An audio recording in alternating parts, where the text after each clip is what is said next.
tardes a todas, a todos. Un día más, gracias por acompañarnos. Estamos aquí en directo con José Carlos Soto. Un pedazo de artista, pero yo ya sabéis que soy muy de chuletillas porque me vienen aquí con unos currículums increíbles y no me los aprendo, entre otras cosas porque soy muy vaguncia. José Carlos Soto Martínez, que llevas 25 años, nada más y nada menos, que dedicados profesionalmente a la terapia de juego.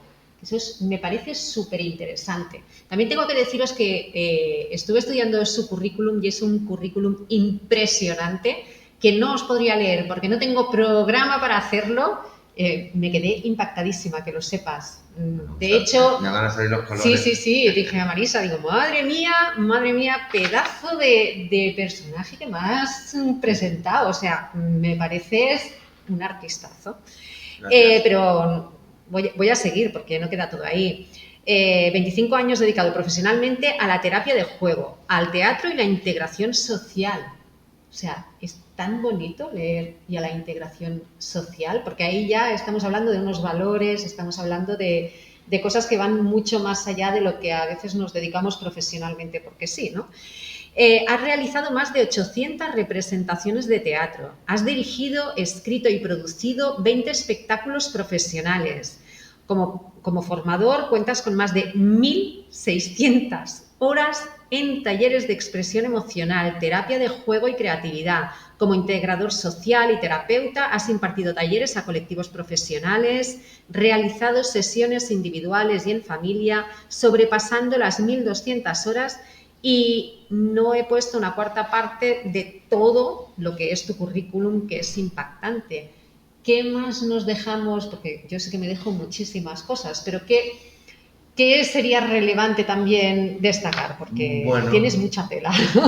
Padre de 2 hijos. Venga, importante. Importante, o sea, es decir, implicación en la crianza, ellos han sido mis maestros, o sea, con lo que es su madre, ¿no? Que fuimos pareja profesional. En parte es cuando encuentras una persona que te acompaña en tus procesos, en este caso fue la madre de mis hijos, o sea, es decir, nosotros estábamos con ellos y era ir con la libreta con ellos apuntando todo lo que sucedía, ¿no? Entonces, es vivir con pasión, la vida hay que vivirla con pasión. Yo te voy a cortar, pero sí, aquí dime. CCAJCG nos dice, señor currículum, enhorabuena. Pues muy buenas tardes, CCA, opino lo mismo, así que... Bueno, gracias. Sí, bueno, pero la mayor parte es verdad que es el tener tus hijos, que han sido los que nos acompañaban durante el proceso. Era el hecho de, por ejemplo, nosotros en Valencia, yo ahora estoy aquí en Málaga, llevo 3 años, pero mi carrera la he desarrollado prácticamente en Valencia, y era el hecho de compartir eso que sucedía en la crianza, en vez de verlo como un obstáculo, que es lo que yo ahora me veo con talleres de padres, y siempre decir, no, yo lo he hecho y funciona en la terapia de juego. Era el hecho de no verlo como un obstáculo. Hay gente que la diferencia está en que tú ves un reto o ves un problema. Exacto. Entonces, no hay más. No hay más. O sea, es decir, entonces, frente a poner pasión, como los niños, ¿no? Es decir, una de las cosas fue la formación en cloud, cuando yo descubrí, porque estuve también 10 años en Telefónica, eso no está en mi currículum. Ah, pues no, eso no lo había leído. Eso no lo pongo, pero lo digo. O sea, yo estuve 10 años en Telefónica, yo terminé de estudiar electrónica porque mi padre me dice, bueno, esto tiene futuro. Qué típico, ¿eh? Típico. Y tenía razón, ¿no? Y tenías razón. Había futuro, pero había futuro para trabajar. Claro. Pero lo que es el futuro para tu corazón, para tus inquietudes, pues yo me di cuenta que tampoco yo tenía una edad para descubrirlo, que es lo que estamos diciendo. O sea, no es fácil. O sea, yo a los padres entiendo también, ahora como padre, entiendo que los padres quieran lo mejor para sus hijos, pero entiendo que a veces hay que escucharlos. Y es un poco lo que la terapia de juego para mí fue cuando yo estaba haciendo espectáculos de teatro, que ya hacía de mi hobby, hice mi profesión, que esa es una de las cosas cuando das ese salto, ¿no? Que dices, ostras, claro, necesitas un hobby. Porque necesitas algo que no tengas que estar económicamente, porque es muy duro el hecho de estar rentabilizando tu trabajo. aunque te guste. Ya. Es muy duro. Entonces, porque no es trabajo, porque es algo que te gusta. Entonces, cuando yo estaba actuando con Rosana, con mi ex, y veo un niño, estábamos actuando en una obra que se llamaba Caca. La obra... Qué gracia hace, gracia, estas palabras de caca, culo, pedo, claro, pis, ¿no? claro, pero era cuando empezaban mis hijos, que hicimos, que resulta que nos dieron un premio por ese proyecto de investigación. Hicimos un proyecto, nosotros era un trabajo de investigación que íbamos a la escuela infantil, donde mostrábamos, nos decían la maestra, que no hay teatro para niños de 0 a 3 años en la escuela infantil. Claro, nosotros estábamos acostumbrados, yo la verdad, a niños de 6, 7 años. Estamos hablando de hace pues unos 19, 18, 19 años. No sé, no había nacido todavía. No habías tú, pues eso era tú muy pequeña. Entonces, cuando nosotros hacemos ese estudio, era llegar a la escuela infantil, hacíamos una escena de 20 minutos y luego las maestras nos daban la devolución de esa semana, cómo había impactado en los niños. Y de ahí salió el espectáculo de caca, ¿por qué? Porque contábamos una cosa que le interesaba a los niños. La caca, el pañal y el chupete. Entonces, la historia era un Fideo y Pupetes, que eran los dos payasos. Resulta que se quedaban encerrados en el váter, perdían el pomo, se tenían que meter por dentro del váter. Había un váter a tamaño...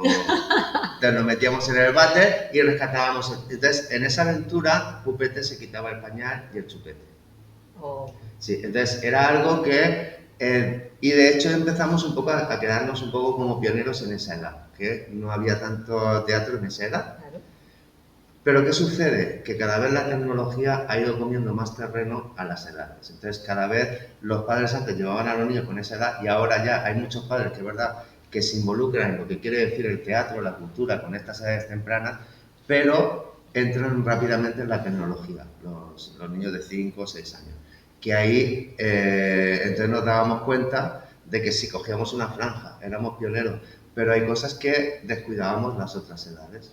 Entonces yo ahí en la obra de Caca, cuando estábamos actuando, a mí me resultó la potencia del teatro era cuando un niño, viendo la obra que era Pupetes, estaba todo el rato como la hermana pequeña, y yo, muy pesado, con Fideo era el responsable, y que la acompañaba. Entonces había un niño que se levantó y dijo, déjalo en paz, chillando. Acción-reacción, Sí, ¿no? sí, aquello fue de tal impacto que yo me dije, aquí está pasando algo.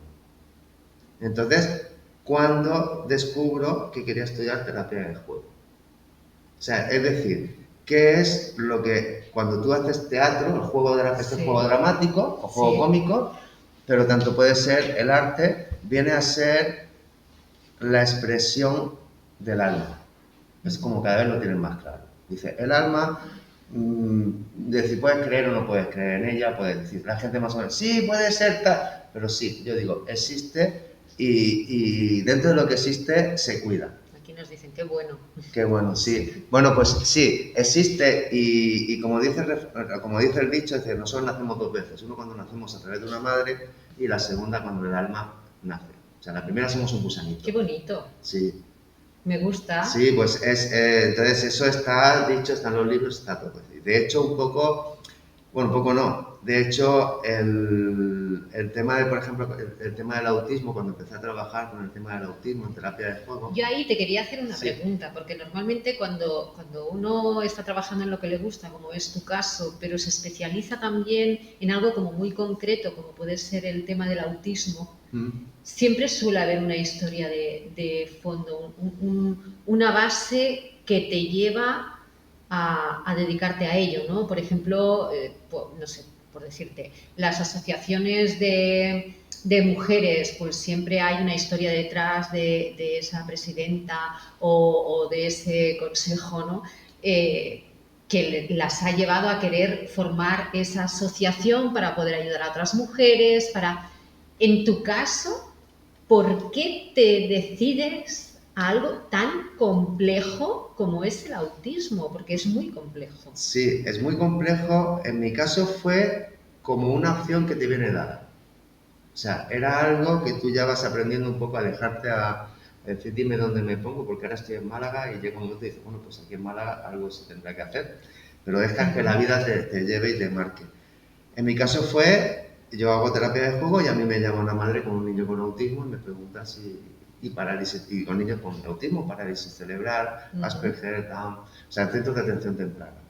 Entonces, cuando yo entro, es precisamente porque hay mucho profesional que, como desconoce y tiene la jota, lo van dejando. Entonces, era un hueco que quedaba.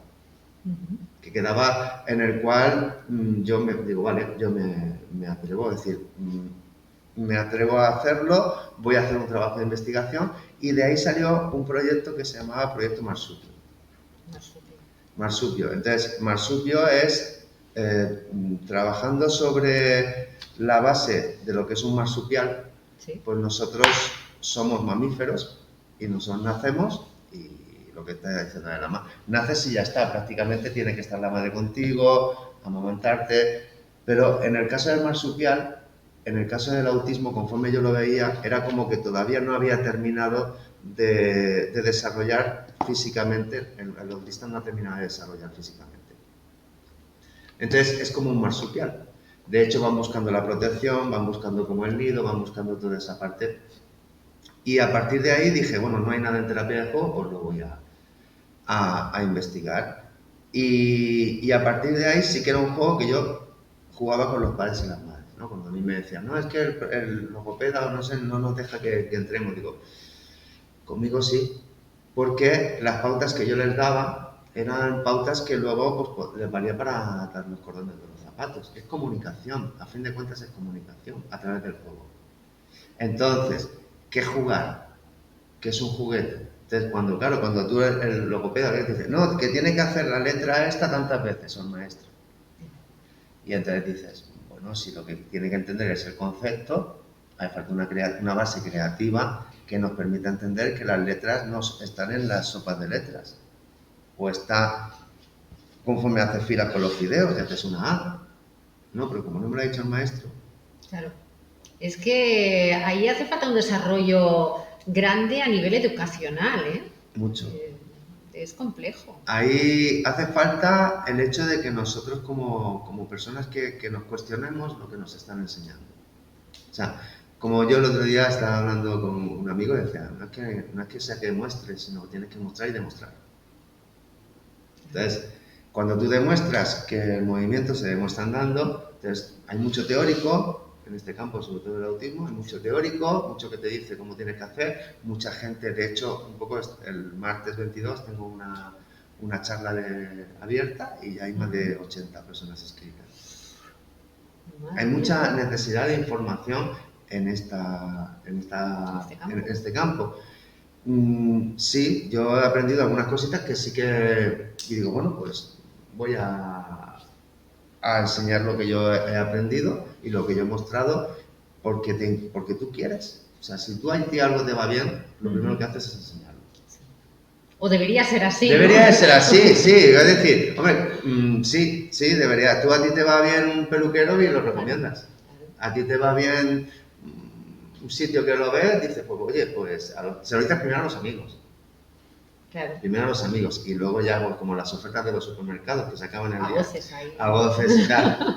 Pero sí, ahí es donde descubrí, en el caso de autismo, en este caso era un chico con parálisis cerebral, que fue mi maestro. Yo le dije, mis maestros no fueron los que me han enseñado, son los que yo he ido luego jugando con ellos, los niños. Entonces, esos han sido mis verdaderos maestros porque yo se lo decía a la madre de cuando yo iba a la casa de este niño, de 17 años, ¿no?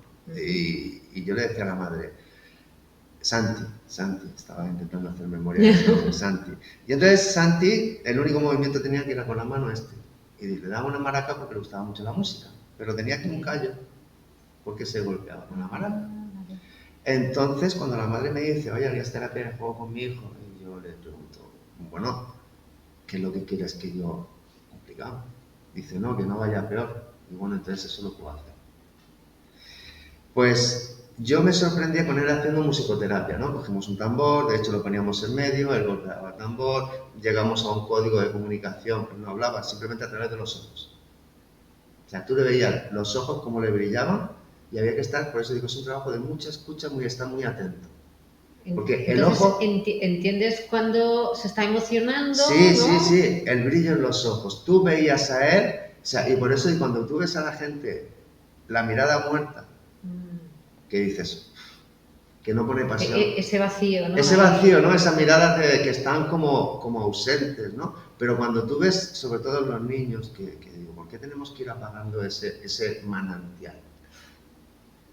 Que yo digo, me escuchen, o sea, pero es un manantial que brota, que el agua, y al final llega un momento en que estamos como con los ríos que llegan contaminados y llegan con 4 gotas al mar. Qué pena. Es una pena. Y a veces personas que llegan, y las personas deberíamos de ser ese manantial que va generando vida por donde vas. Y eso es, creo que es una parte donde... Claro, contándome todo esto se me ocurre, ¿no? ¿Cómo haces, porque es muy difícil y muy duro, ¿no? Para que no haya una implicación emocional, que evidentemente es imposible, pero una implicación emocional que te pueda dañar, ¿no? Porque a veces imagino que hay historias tan duras que de alguna manera hacen mella en uno. O sea, pues... ¿cómo se lleva ese ayudar y hacerlo con todo tu corazón, pero después que no te destruya también de alguna manera, ¿no? Porque no todo lo puedes solucionar o a lo mejor te gustaría que esa criatura diera más pasos de los que ha podido dar y te ves como, no quería decir frustrado, ¿no? Pero, sí, frustrado. Pero te sientes como, ay, ¿cómo consigo esto? O cómo le das muchas vueltas, o sea... Las habilidades sociales, lo que te has dicho al principio, rápidamente sería la frustración dentro de las emociones. Sí. Tú tienes 4 emociones, yo trabajo en 4, alegría, tristeza, miedo y ternura.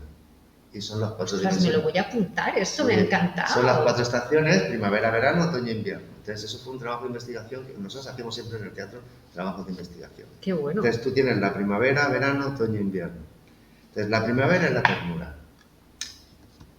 Todos estamos para unirnos, o sea, la reproducción, o sea, toda esa parte. Y la naturaleza es su ciclo. La alegría es el verano, hacia arriba. El movimiento de la alegría te va hacia arriba.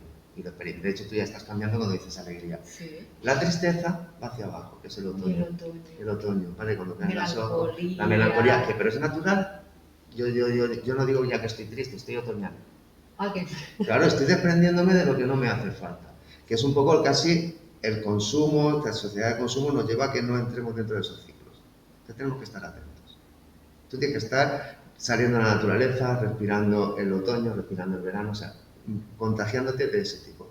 Y el invierno es el miedo, ¿vale? Sería como el miedo como ante lo desconocido, la oscuridad, que eso vendría a ser como muy, muy amplio, ¿vale? Pero prácticamente en esas 4 emociones, el cuerpo va. El amor sería todo lo que envuelve. Es como un huevo donde el huevo, la vida está generándose como las emociones dentro del huevo y el amor es lo que lo envuelve todo. La gente confunde el amor con la ternura. No, la ternura es el afecto. La ternura es cuando tú ves un bebé o algo que... ¡Ay! Y te sale la respiración. ¡Ay, mira! Es verdad. ¿Vale? Entonces, acompañamos la respiración a lo que es la emoción. ¿Qué es la rabia? La rabia es la energía que no se termina de culminar. Tú no terminas de dar un abrazo y te enfadas. Por lo que es racionalidad. La alegría que tú vas, te van a hacer un regalo. Te voy a hacer un regalo, te puedes emocionar. Y mira, esto no es lo que yo quería y te enfadas. Entonces, lo natural es que fluya. ¿Cuándo está la frustración? Cuando tú te haces una idea por encima de lo que te vaya mejor, que esto no sé qué, yo podría hacer, las exigencias propias y las exigencias a los demás. Entonces, aprendes primero a bajar exigencias. Yo me lo estoy apuntando todo mentalmente, o sea, ir tomando nota porque aquí está dando una masterclass. Vale, pues ahí, primero baja las exigencias y estar abierto a lo que surge. En la terapia del juego con niños con autismo, si no es así, no lo puedes hacer. Porque tú no puedes programar una clase para decir, voy a hacer esto con él. No, porque de repente a la primera te ha quitado. Yo eso me costó 10 años aprenderlo, ¿eh? Wow. Me Se costó, dice pronto, ¿eh? de pronto, pero me costó 10 años porque yo me preparaba la animación, el cuentacuentos, estaba 2-3 días preparándome la historia y luego cuando iba a representarlo, pues de repente el niño que no me dejaba contar, el problema lo tenía él, el niño no me deja, este no me deja, es que no sé qué, los padres que traen a estos niños que no sé qué. Entonces llega un momento que te dice, a ver, y Adaptación. la adaptación y empiezas a darte cuenta que dices, yo el ejemplo como de los camareros, tú tienes que tener un menú y no le obligas a que coma lo que... Cómete las lentejas que son buenas para ti, sino despliegas el menú. Y es lo que tenemos que hacer como profesionales, no parar de formarnos. Cuando dices el currículum, no hay que parar de formarse, de informarse y de deformarse. Qué bueno. Aquí nos dicen, los conceptos son muy buenos y útiles. Gracias. Tomando nota, chicos y chicas, porque la verdad es que es útil hasta para la filosofía de vida. O sea, aquí estamos hablando de algo muy concreto, pero yo siempre extrapolo todo a mi vida. O sea, yo siempre voy anotando y pienso, es que si lo hiciéramos así nos sería mucho mejor, ¿no? Y en realidad no deja de ser la vida un juego. Sí. Que muchas veces no sabemos jugarlo. No sabemos jugar porque, mira, el otro día te voy a retomar lo que tú dices, el concepto de juego, por ejemplo, en las apuestas. Yo primero cambiaría, y es una de las cosas que tengo ahí en mente, que todavía no me voy a meter, pero se confunde la gente. No, juega con responsabilidad. No, la palabra es apuesta. La palabra juego hay que poner. El juego nunca entiende de ganar o perder. Es verdad. El juego nunca es ganar o perder. Entonces, cuando las apuestas, las casas de apuestas, lo ponen como juego, creo que es el lobo con piel de cordero. Entonces, primero, no son casas de juego, son casas de apuestas. El juego es otra cosa. El juego primero está el juego terapéutico y el juego lúdico. El juego es lo que hace el niño naturalmente. Nadie le enseña a jugar a un niño. El juego hace lo que tú necesitas. Tú estás con el boli y tú estás haciendo un juego sensorial. Sí, eso es. ¿Vale? Estás haciendo el juego sensorial y estás ahí desarrollando lo que tú necesitas en ese momento. Luego, de la parte sensorial, puedes ya ir pasar a lo simbólico, que es lo que se dice, donde tú empiezas a jugar con otra persona cuando de repente dices, esto es un boli cuando pinta. No sé qué, un cohete, pues esto. Y entonces, a partir de ahí, vamos a ver lo mismo. Y es lo que nos permite establecer un campo que nos unifique.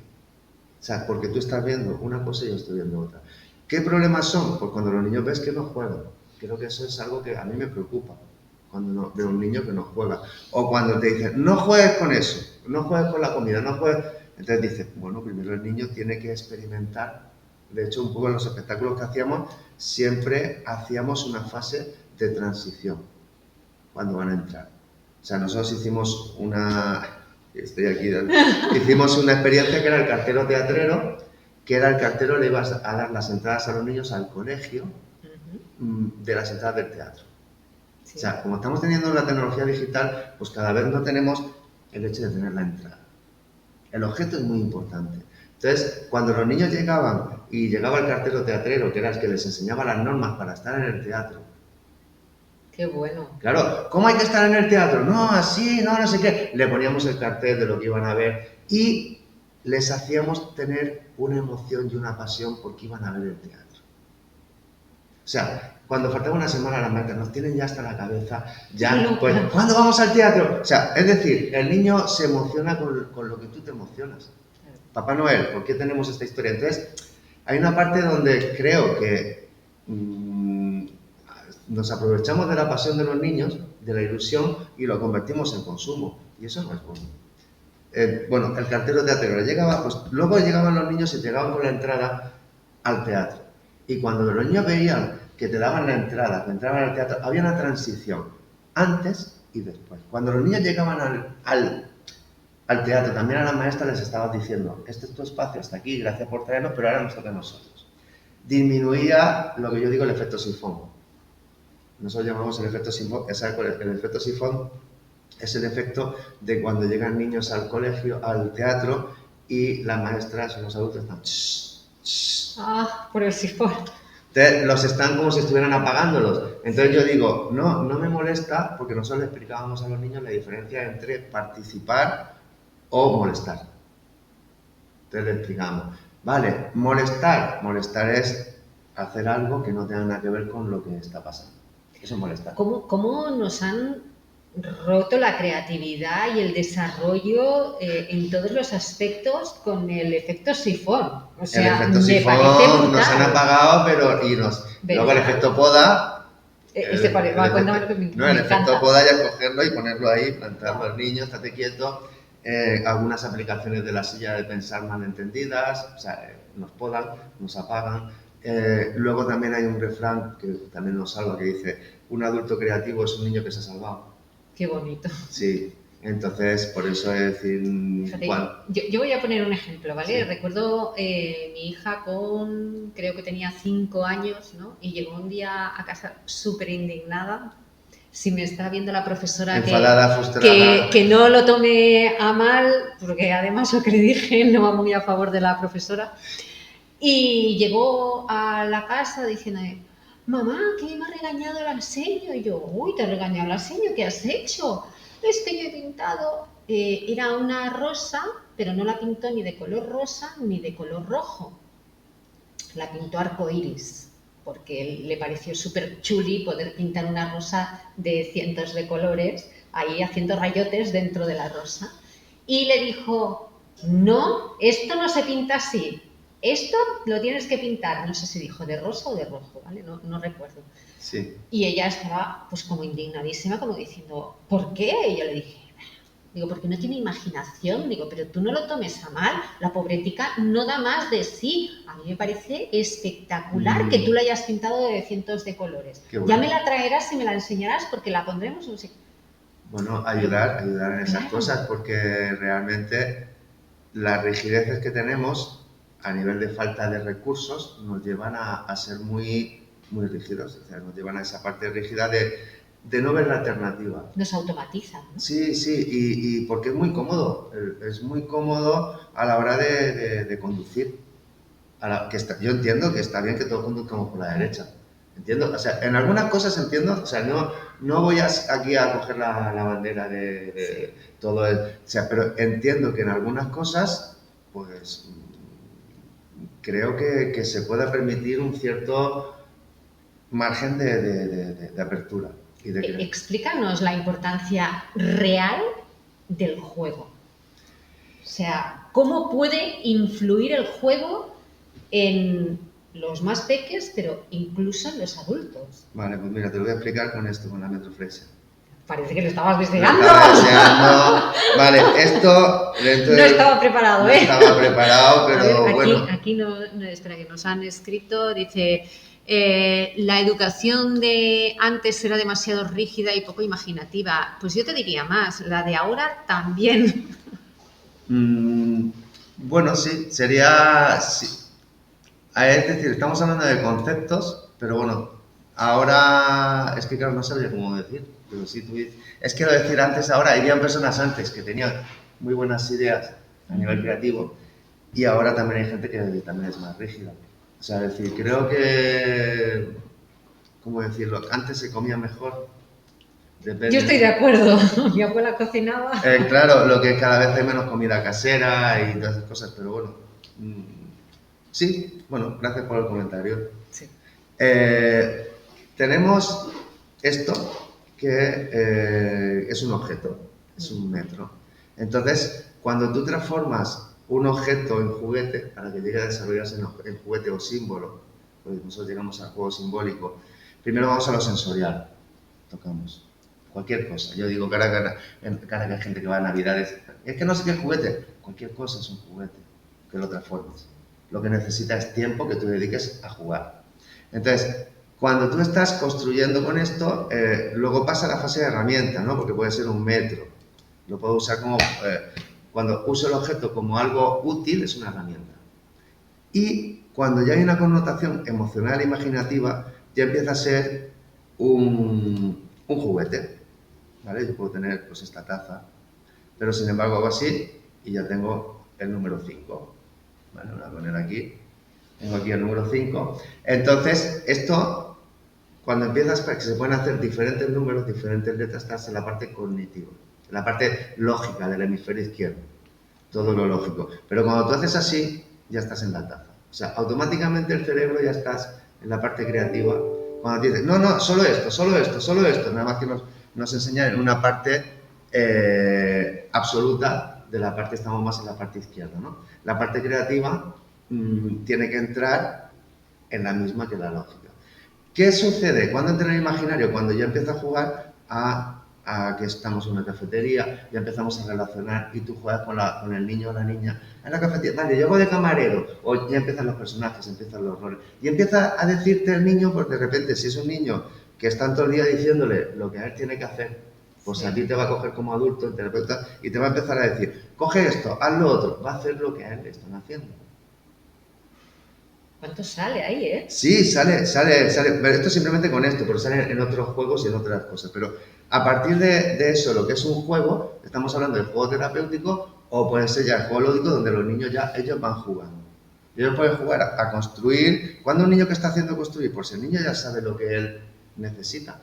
El cuerpo te lo dice. Si él necesita construir, pues va a construir. Si el niño necesita representar simbólicamente pues una situación que a él le está incomodando en el colegio, con el movie, por ejemplo, se detecta jugando con títeres.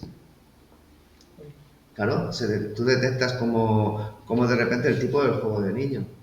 Entonces, el juego ayuda a detectar un montón de cosas. Yo, por ejemplo, con la retroflexia, con este juego, tienes la parte en la que tienes la parte constructiva, la parte lógica, que eso al final se resume, la técnica genial que lo llamo, es porque hay una parte, el ingeniero, el ingenioso y el genio.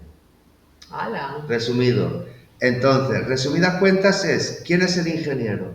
El ingeniero sería el que construye, el que mide, el que cuantifica, que eso sería dentro de la caracterología del Asperger, que se llama, ¿vale? Entonces, el Asperger, su condición es que no tiene juego simbólico, no imagina. Entonces, un Asperger, por ejemplo, puede ser muy bueno, como dice, para memorizar la guía de teléfonos. No, es que memoriza la guía. Eso es una caracterología porque está en la parte lógica. Sin embargo, le dices que te invente un cuento, no lo sale. O hazme una receta, no sale. Te puede memorizar todas las recetas. Ese es el ingeniero, el que soporta, ¿no? El que hace un soporte, ¿no? El libro. Sería importante, ¿no? Entender eso también para comprender a nuestros hijos. Sí, de hecho, un poco también estamos hablando de una teoría que yo he ido desarrollando, que yo he ido dándome cuenta. Entonces, yo estoy recién dándome cuenta cuando se establece cuando es universal, cuando lo estás viendo. Entonces, y vas viendo a los niños que van jugando. Pues uno que nada más que va haciendo letras y números. Ese niño, pues no imagina. Entonces, tú con esto lo que te permite es que tú dices que esto es un 1, ¿no? Y dices, luego tenemos un 4, ¿vale? Y automáticamente siempre, cuando le doy la vuelta, la gente dice, una silla. Todo el mundo ve la silla. Entonces, llega un momento en que a Asperger, la gente que es lógica, empieza a ver la silla y dice, ¿es una silla? ¿O estoy imaginando que es una silla? No es una silla, pero ya la estás imaginando. La silla puede ser, entonces quiere decir que es un acople entre dos, es el mismo objeto. Puede ser un avión, una T. Entonces puede ser 1 y 4 es un caballo en la metroflexia. Entonces cuando empiezas a salir al caballo, todos ven el caballo, entonces empiezas a darte cuenta de que ya aparece el ingenioso. El ingenioso es el que imagina, el que crea, el diseñador, el que no se conforma, pero a veces el ingenioso puedes irte a una neurosis porque tiene mucha imaginación. Entonces necesitas un soporte, que es un ingeniero. Es que al final, en el equilibrio, está todo, ¿no? Está todo. Y ya acabo con la parte, si no me voy a... y luego está el genio, que es la parte emocional. Que se dice que tú tienes buen genio o tienes mal genio. Entonces, el genio es el que emocionalmente se implica en el juego. Ya está, no hace falta más. No hace falta que leas enormes libros al final, es decir, resumirlo todo como un fractal. Emoción, imaginación y sostén del juego. ¿Dónde jugamos? Palillos. Mi madre jugaba con las pinzas. Mi madre llegaba con los niños, no sé qué, llegaban con sus juguetes. Todos los niños llegan pero no deja de ser su juguete, no es su juguete, es su vínculo con su casa. Porque si se ha tenido juguete no ha jugado. No, porque es el vínculo que tenía con su madre, su juego. Entonces, ella ha tenido su juguete. Y es un vínculo para que se sienta seguro. Luego, ¿con qué juega? Con los juguetes del otro. Y entonces mi madre llegaba, sacaba las pinzas y veía a los niños. Yo me criaba jugando con pinzas. sea, que yo para hacía estas casitas navidades, con el dominó. con el dominó, claro, y el sofá, nosotros cogíamos el sofá, lo llevábamos frito, mi madre nos dejaba y parecíamos una casa, o sea, construíamos sobre esta parte imaginativa. Hoy en día es, y le voy a dar la razón a JCG, que antes los niños jugaban más con los cojines, con los elementos, con la tierra, con la calle, teníamos Esos pasteles de tierra esos y pasteles barro. de tierra y barro, esos insectos que también a veces Sí. Bueno, había muchas cosas que teníamos esa parte sensorial. Entonces, pues yo sí que, no lo echo de menos, lo agradezco porque yo lo viví, pero sí que veo cuando una madre pues lleva a su niño limpio, o sea, limpio no, que no le deja hacer una serie de cosas, cada vez todo es más asfaltado, cada vez tenemos menos contacto con la tierra. Dice, yo me he criado jugando en la calle. Claro. Como todos los de antes. Como todos los de antes. Entonces creo que eso es algo que sin darnos cuenta lo estamos perdiendo. Mi abuela decía que un niño sucio era un niño feliz. Siempre lo decía. Cuando mi madre decía, ¡ay! Porque mi abuela vivía en el campo. Entonces, imagínate cómo me ponía yo, que mi abuela me dejaba jugar a lo que yo quisiera. Wow. Y claro, pues en el campo, imagínate, o sea, todo el día iba hasta aquí. Y llegaba mi madre, ¡oh! ¿Cómo está la niña? No sé qué. Mi abuela siempre decía, un niño sucio es un niño feliz, bañera y punto. Que te cambias a la cara del pues recuerdo. no me he dado cuenta, pero... Pues te cambias a la cara cuando tú tienes ese recuerdo. Pues ese es el recuerdo un poco que creo que tendríamos que dejar en base al juego. La importancia de que jueguen, que se manchen, que experimenten.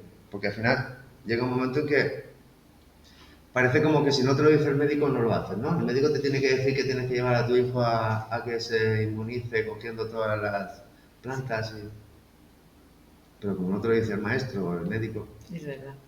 En fin. Yo te quería hacer una pregunta que me lo he apuntado porque no quiero que se me pase. Algo que me ha impactado, ¿no? Es que trabajas la conducta desafiante, el desorden sensorial, los episodios de crisis, la frustración y las rabietas, entre otras cosas, que me parece de verdad muy complicado. O sea, porque a mis hijas, cuando les entraba de más chicas un parraque y yo pensaba, es que no sé ni cómo controlarlo, ¿no? Era en plan de, pues claro, me parece realmente complicado. Entonces, ¿qué pasa cuando en pleno taller entran en alguna de estas actitudes? O sea, ¿cómo consigues que ese comportamiento no se contagie entre ellos, ¿no? Porque yo me imagino ahora un taller, ¿no? Con niños que tienen autismo y uno de repente entra en una crisis, en algo que él, pues en ese momento no lo ve, no lo entiende o no lo quiere, simplemente. ¿Cómo se gestiona eso para que los demás no se contagien? Porque creo que es muy fácil, ¿no?, contagiar esa actitud y que tú salgas bien parado, porque verás, es un tema muy delicado. Ahí yo tengo un recurso, o sea, independientemente de toda la técnica que tú vas a hacer que te puedo explicar, yo tengo un recurso que es también la aromaterapia.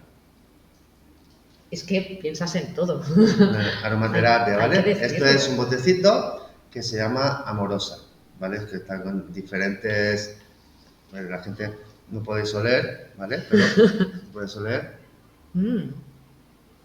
Vale, entonces tiene esencia de rosa, entre otras cosas. Entonces, antes de entrar a una clase donde sabes que te vas a... Es como ponerte el protector, el bañador, o salir que sabes que va a llover. Sí. Pues entonces tú ya te pones el chubasquero. Este es mi chubasquero. Entonces yo entro primero, ¿cómo es? Amor. La energía también se palpa, ¿no? Sí, claro, ellos lo saben, el niño sabe que adulto, porque ellos están como muy cansados de que les estemos dando pautas con muchas directrices. Entonces necesitan esa parte de libertad, que no quiere decir que hagan lo que les dé la gana, porque él me decía, pero entonces ¿qué hago? ¿Le debo que hagas lo que le dé la gana? Y digo, no, pero tú tampoco puedes hacer lo que te dé la gana. Entonces el otro día hablando con una madre me decía que con su hija ella estaba ahí, ¿por qué se enfada? Y me estaba explicando cómo se lo decía.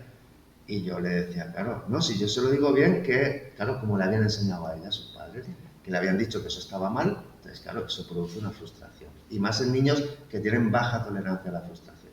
Que no entonces, la madre, cuando ya entendiendo que tiene baja tolerancia a la frustración, que entiendes que va a ser tu maestro, porque aprendes a que no puedes cocinar las lentejas como te las han enseñado.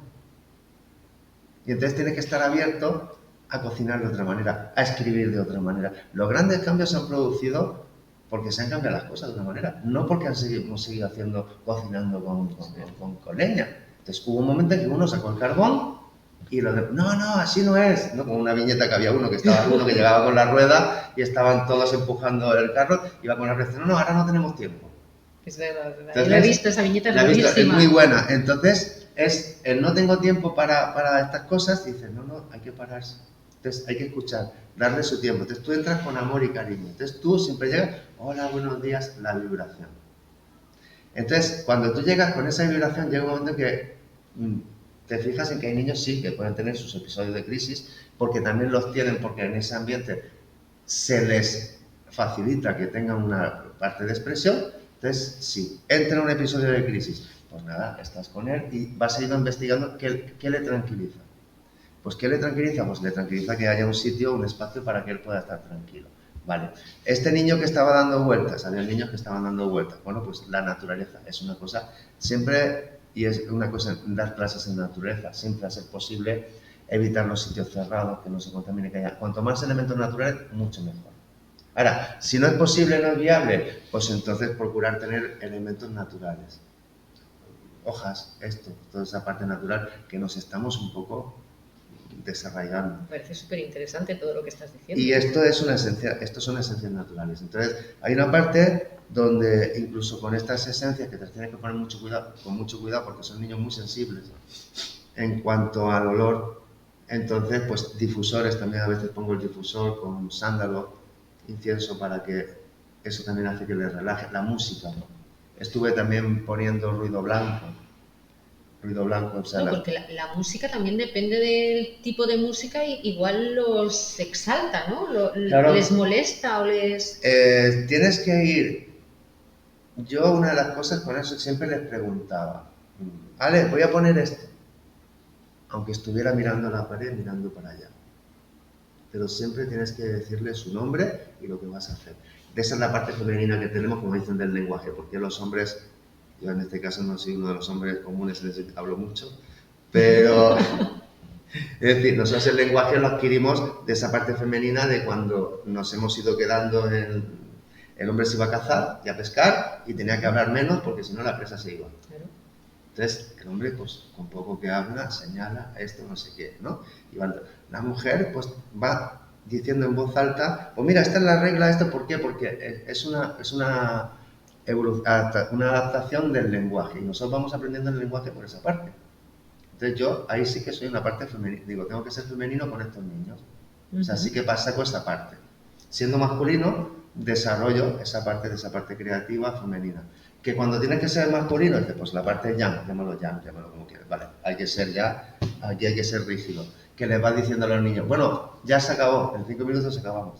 Reciben, yo digo, hay que ser con cariño y con firmeza. Claro. Equilibrio. ¿Hay alguna anécdota así que, sobre todo en positivo, ¿no? Que digas, pues mira, a través del juego, pues este niño o esta niña conseguí esto que para mí fue súper importante porque parecía imposible, ¿no? Lo mejor, o sea, una anécdota que nos haga ver lo realmente importante que es el juego a la hora del desarrollo en niños que les cuesta mucho más. Bueno, pues te puedo contar me vienen dos a la cabeza. Voy a contarte. Ya, ahora se te iluminaba a ti, Se me ilumina a mí, ¿has visto? Ya estás ahí viendo, cuando leyéndola, ya te voy a controlar, ya estoy viendo, y no es el foco, es el brillo cuando ya se siente uno ya casi desnudo aquí. Pues, has visto, ¿no? Pues hay una con un niño con autismo, una con la del fuego, que tenía bien una niña con miedo al fuego porque había tenido un incendio en casa y la niña venía... Y hay otra, esa la cuento después porque está como la primera con un niño con autismo a nivel escatológico de la caca, ¿vale? Entonces, este niño, pues la madre hubo un momento que los teníamos tratando en terapia de juego y la madre dice, ha cogido la caca y se la restrega. Claro, no puede funcionar lo de los gomets, lo que se llaman los adhesivos. Si te lo pones, con estos niños no funciona. Y una de las cosas que se usa cuando el tema de la caca es barro. A jugar, a tener la experiencia con el barro. De una manera, o sea, se trabaja con una tabla, porque el barro simboliza una mierda, o sea, como la mierda, o sea, estoy metido en una mierda. Así, tal cual. Sí. Entonces el niño estaba pues experimentando con su caca. Y yo a la madre dije, bueno, vamos a hacer una sesión, la madre estaba preocupada, con barro. Una sesión con barro. El niño ya dejó de... Faltaba la experiencia. La experiencia. Entonces, claro, es muy desagradable que sea con la caca. Y dice, bueno, es que digo, tienes que experimentar porque es la caca, su parto. Entonces, como el niño con autismo, lo que te vas encontrando es que ellos van destapando fases, pero a lo mejor lo mismo te ves que está en una fase de 2 años, pero el niño tiene 8. Entonces, eso es lo que a veces nos choca, ¿no? Que muchas madres con autismo a veces se ven y dicen, es que me dicen que no tengo a mi hijo educado. Y lo que la gente, hay falta fue información en estas cosas. Pero ahí a lo mejor tendríamos que hacer una llamada de atención a la gente, y yo también me voy a poner la primera, ¿no? De cuando estás en un restaurante o en una terraza o en un supermercado, cómo juzgamos alegremente, ¿no? A las demás familias de qué malcriado tiene ese niño, o echamos esa mirada así de deja hacer cualquier cosa. Realmente sí, pero que no deja de ser, me está molestando.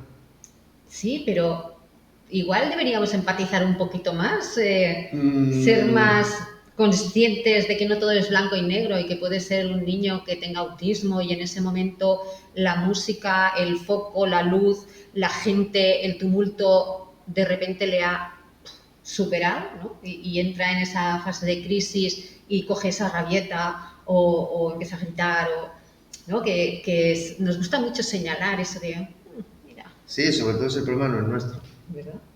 O sea, es decir, como que no queremos, y esa falta de empatía viene a ser como una falta de humanidad.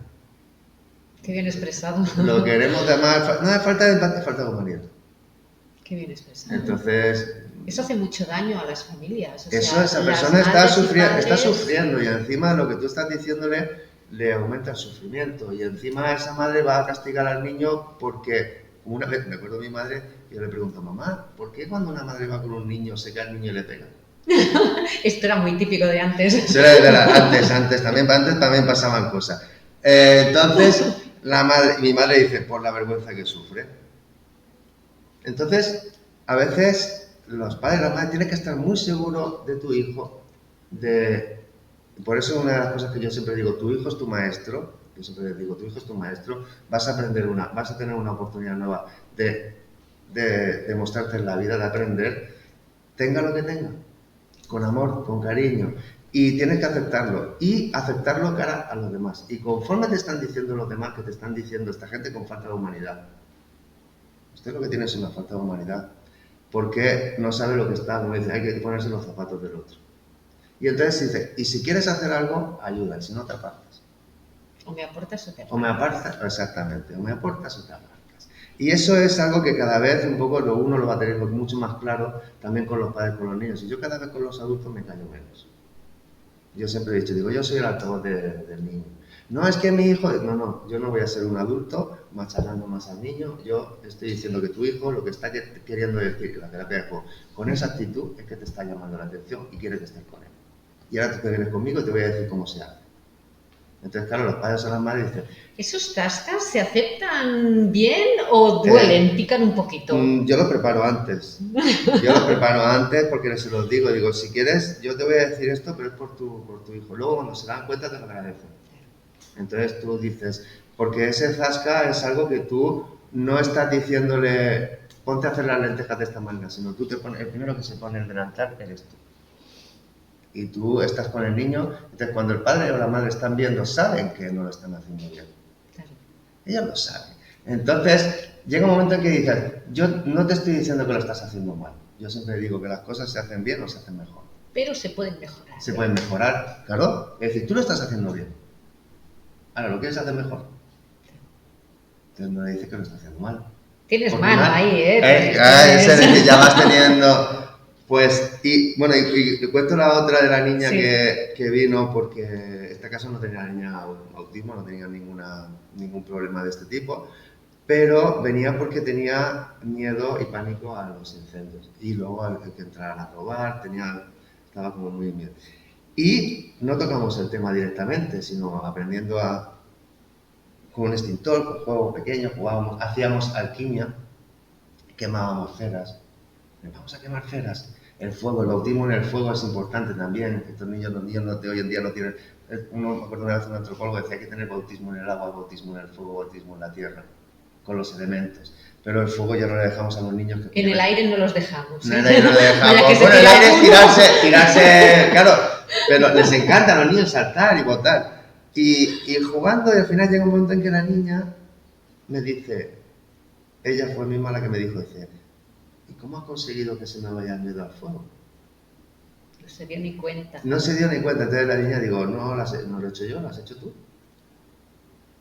Entonces, esto es lo que tiene la terapia de fuego, es más lenta, es un trabajo más lento, pero lo estás haciendo, tú te dedicas a acompañar. Qué importante, es que yo creo que cuando eres niño necesitas sentirte acompañado y sentir que eres importante para alguien y que te están prestando atención. O sea, mira, yo cuando estabas explicando lo de las entradas de ¿han escrito algo? Vale. Yo me quería, sí. Cuando estabas contando lo de las entradas del teatro, yo me he puesto en el sitio de esas criaturas, ¿no? Y yo estaba pensando, pues para mí lo que había sido una chulada es cuando das la entrada a tan chico, que te sientes importante, ¿sabes? Es que eres importante. Que te sientes mayor. Y que encima tú le estás diciendo, hola Sara, ¿qué tal? Bienvenida al teatro. Porque llevan el cartel. Llevan el cartel con su nombre. Entonces cuando el niño le está diciendo mi nombre, no sé qué, o sea, esa experiencia te queda para toda la vida. ¿Qué es lo que dejamos en esta vida? No dejamos lo material.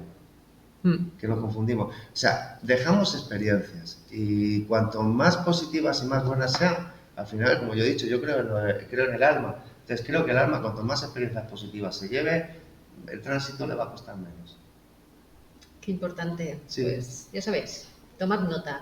Y hablando de cosas que te cambian la vida, porque bueno, nos hemos centrado mucho en la terapia del juego, en toda esta parte, pero no olvidemos que tú tienes otra faceta de actor, sí. ¿no?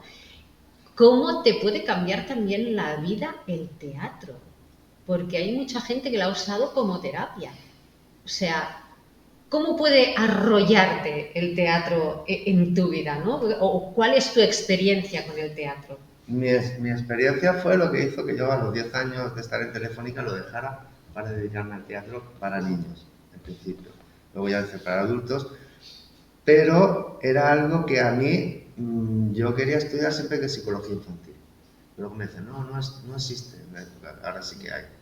Pero no me gustaba estudiar, que luego me di cuenta que no, que a mí sí me gusta estudiar, lo que no me gusta es el sistema de estudio. La sistematización. Lo que le pasa al 99% de la población. Exactamente, entonces es como de decir, bueno, pues... Digo, creo que estudiar le gusta a todo el mundo si lo hacemos con pasión y vamos haciendo. A la gente le gusta aprender. Aprender. Pero no le gusta estudiar por el memorizar, sistema que hay. Es que también creo que es como lo del juego y apuesta. Creo que lo que no le gusta es memorizar. Un sistema de memorización. Que es, tengo que aprender esto, si lo tengo memorizado y sé la respuesta correcta. Y mañana lo olvido. Y mañana lo olvido. Hay un ejemplo, mira, te voy a poner un ejemplo con lo que es la figura que tiene representativo un maestro, lo que te enseña, lo que él quiere decir y cómo termina la creatividad. Yo cuando voy con el metro a los colegios, a las clases, entonces dicen, ¿esto qué os parece que es? Y los niños, una goma de borrar, un enchufe, un mosquito, o sea, ven cualquier cosa, que es válido. Se me ocurrió una vez preguntarle a la maestra primero. Te lo tengo que decir, eso fue con maldad. No, fue una cosa inconsciente, pero la maestra me dijo tal cual, 1 metro. Me dijo lo que era. Cuando me di cuenta de lo que había hecho, era cuando empecé a preguntarle a los niños qué veían, y todos veían 1 metro. No veían otra cosa. O sea, la figura del adulto, del enseñante, si se diera cuenta de lo influyente que es, tenemos mucho poder, mucho, en el hecho de que la otra persona deje de tener su poder. Qué peligroso. Es muy peligroso. O sea, es como dices, es que yo realmente no es que intentas cada vez tener menos poder. Influencia sí, ¿vale? Porque la influencia es algo que yo te puedo influir o no. Tú decides. Pero el poder de que esto se hace así, como mi abuela que decía que las lentejas, cuando mi madre hacía lentejas, y mi abuela llegaba y dice, eso no son lentejas. Y mi madre, ¿cómo no van a ser lentejas eso? Porque le había cambiado la receta. Entonces, a veces tenemos que estar dispuestos a entrar en ese cambio, como influencia, y enfrentarnos a esas figuras de autoridad. Entonces, la figura de autoridad creo que tiene que ser generosa, acompañante y ver lo que tienes delante. O sea, cada niño es como es un jardín que diríamos, es que a lo mejor son bellotas, son pinos, son no sé qué. Entonces tienes que ir siendo como un jardinero y tienes que cuidar, no tienes que hacerlos crecer como pinos. Porque realmente hay una cosa que lo leí y digo, no es tan descabellado, que a lo mejor tú en tu casa naces y eres un bellotero y tu casa es de pinos. ¿Qué quieres que sea como un pino? Dice, no, que soy una bellota.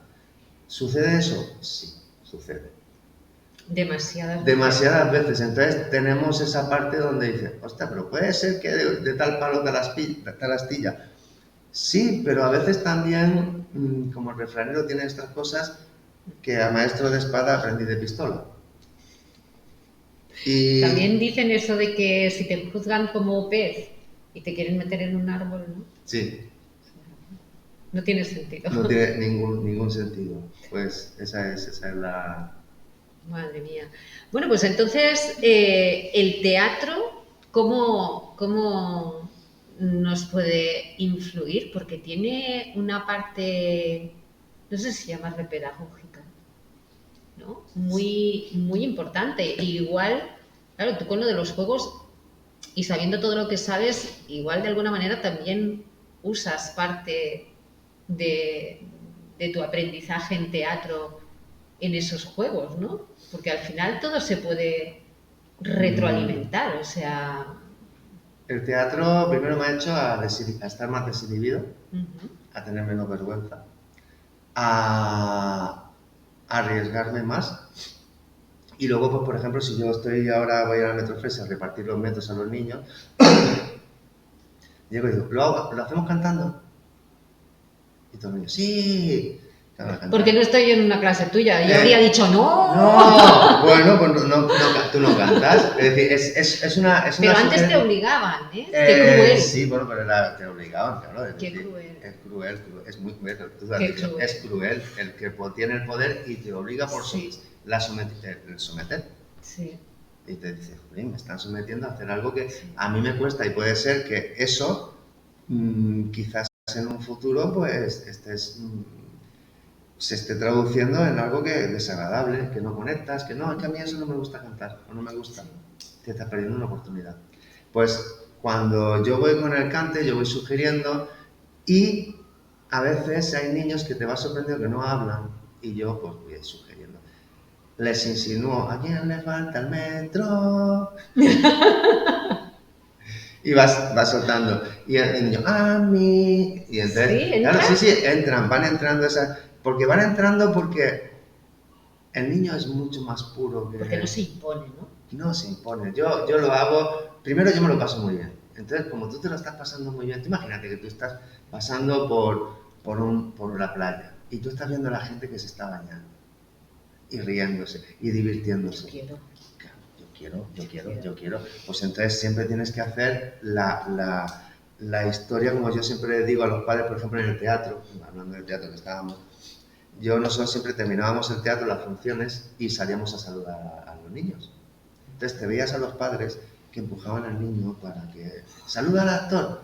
Y yo siempre he dicho, a una acción hay una reacción, el niño tiraba para atrás. No quiero, no le da vergüenza. Entonces yo cogía y le decía al padre, ¿por qué no me saludas tú? Mi padre se quedaba así, digo, ¿a qué te cuesta trabajo? Pues a él lo mismo. ¿Sí? Y digo, ahora él, bueno, si quiere saludarme, me saluda. Venga, va. Entonces, en los talleres que yo hacía, porque voy aprendiendo tanto en los talleres como en los espectáculos, lo que termino haciendo es diciéndole al padre, el padre o la madre o el adulto nunca puede estar empujando. Siempre tiene que estar delante. Entonces, es que esto casi es como yo digo, casi se junta como el por qué incluso da un sentido a la religión. ¿Por qué creemos en Dios? ¿Por qué creemos en Dios? Porque nuestro Padre está ahí esperándonos y nos da una confianza. Ahora, la Iglesia nos empuja y dice, no. Es que no es lo mismo cristianismo que catolicismo, exactamente. Entonces, cuando a ti te empujan, tú generas una fuerza contraria. Pero si a ti te están esperando y te están diciendo así, de hecho en los talleres lo voy haciendo, es decir, si yo te estoy haciendo así, tú ya estás. Yo ya vengo. ¡Ay, un abrazo! ¿Vale? Y esto es la práctica, o sea, ya te abren los brazos. Ahora, si a ti te están empujando, venga, va. No quiero, ¿ves? Me niego porque... Te niegas porque hay una rebeldía, Hay una rebeldía. Entonces, lo otro es, yo siempre digo, hay que aprender a dar abrazos. Hay que aprender a darlo de una manera, invitar. Primero tú abrazas con los ojos y luego abres los brazos y estás así. Entonces la otra persona pues se abre. Y el niño te da esos abrazos naturalmente. Los adultos ya cada vez damos la mano, no sé qué, tocamos. Yo ahora todavía veo a gente que se da el codo. Me explota la cabeza. Cuando lo veo digo... Yo digo, ¿qué ha pasado? Digo, vamos a base de codazos todavía. Que fíjate que el simbolismo es feo, Muy feo. Es que no podían buscar otra cosa, o sea, tenía que no lo ser sé, darte un codazo. Es que vamos a base de codazos. Vamos a base de codazos. Oye, pues mira, a mí una duda que me surge con el teatro, porque claro, teatro, eres un teatrero, también cuánta connotación, ¿no? ¿Los actores utilizáis vuestros dotes para, yo qué sé, pues por ejemplo, para enamorar a alguien, ¿no? No sé, ahora mismo no se me ocurre, pero... Sí, ¿lo utilizáis? Se usa, pero eso no lo puedes evitar.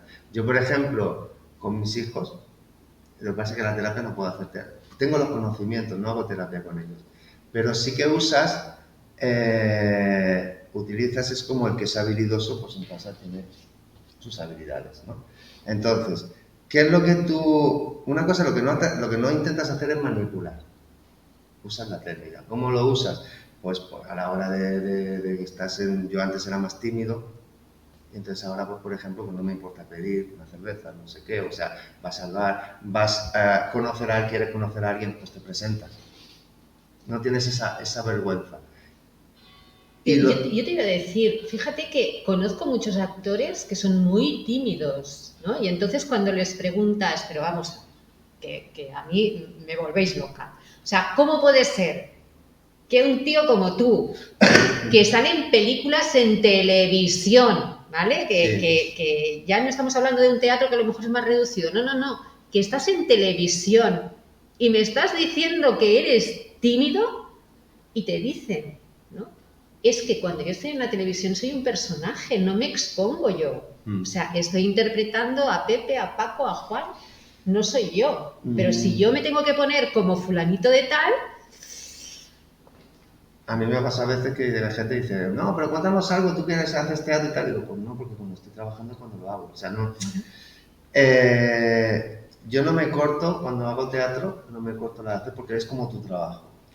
Pero sí que alguna vez que es verdad que dices, si tienes esa parte introvertida, que también está la otra parte que yo también me encontré, tanto en el teatro, no sé, en todas las profesiones, pero el ego de los actores, hay actores con mucho ego, son igual fuera que dentro. Entonces dice, ostras, este no está interpretando, sino es su personaje fuera y dentro. Entonces hay un ego inmenso, impresionante, porque yo creo que el sentido del actor es llegar al tema, lo que decían los griegos, la catarsis.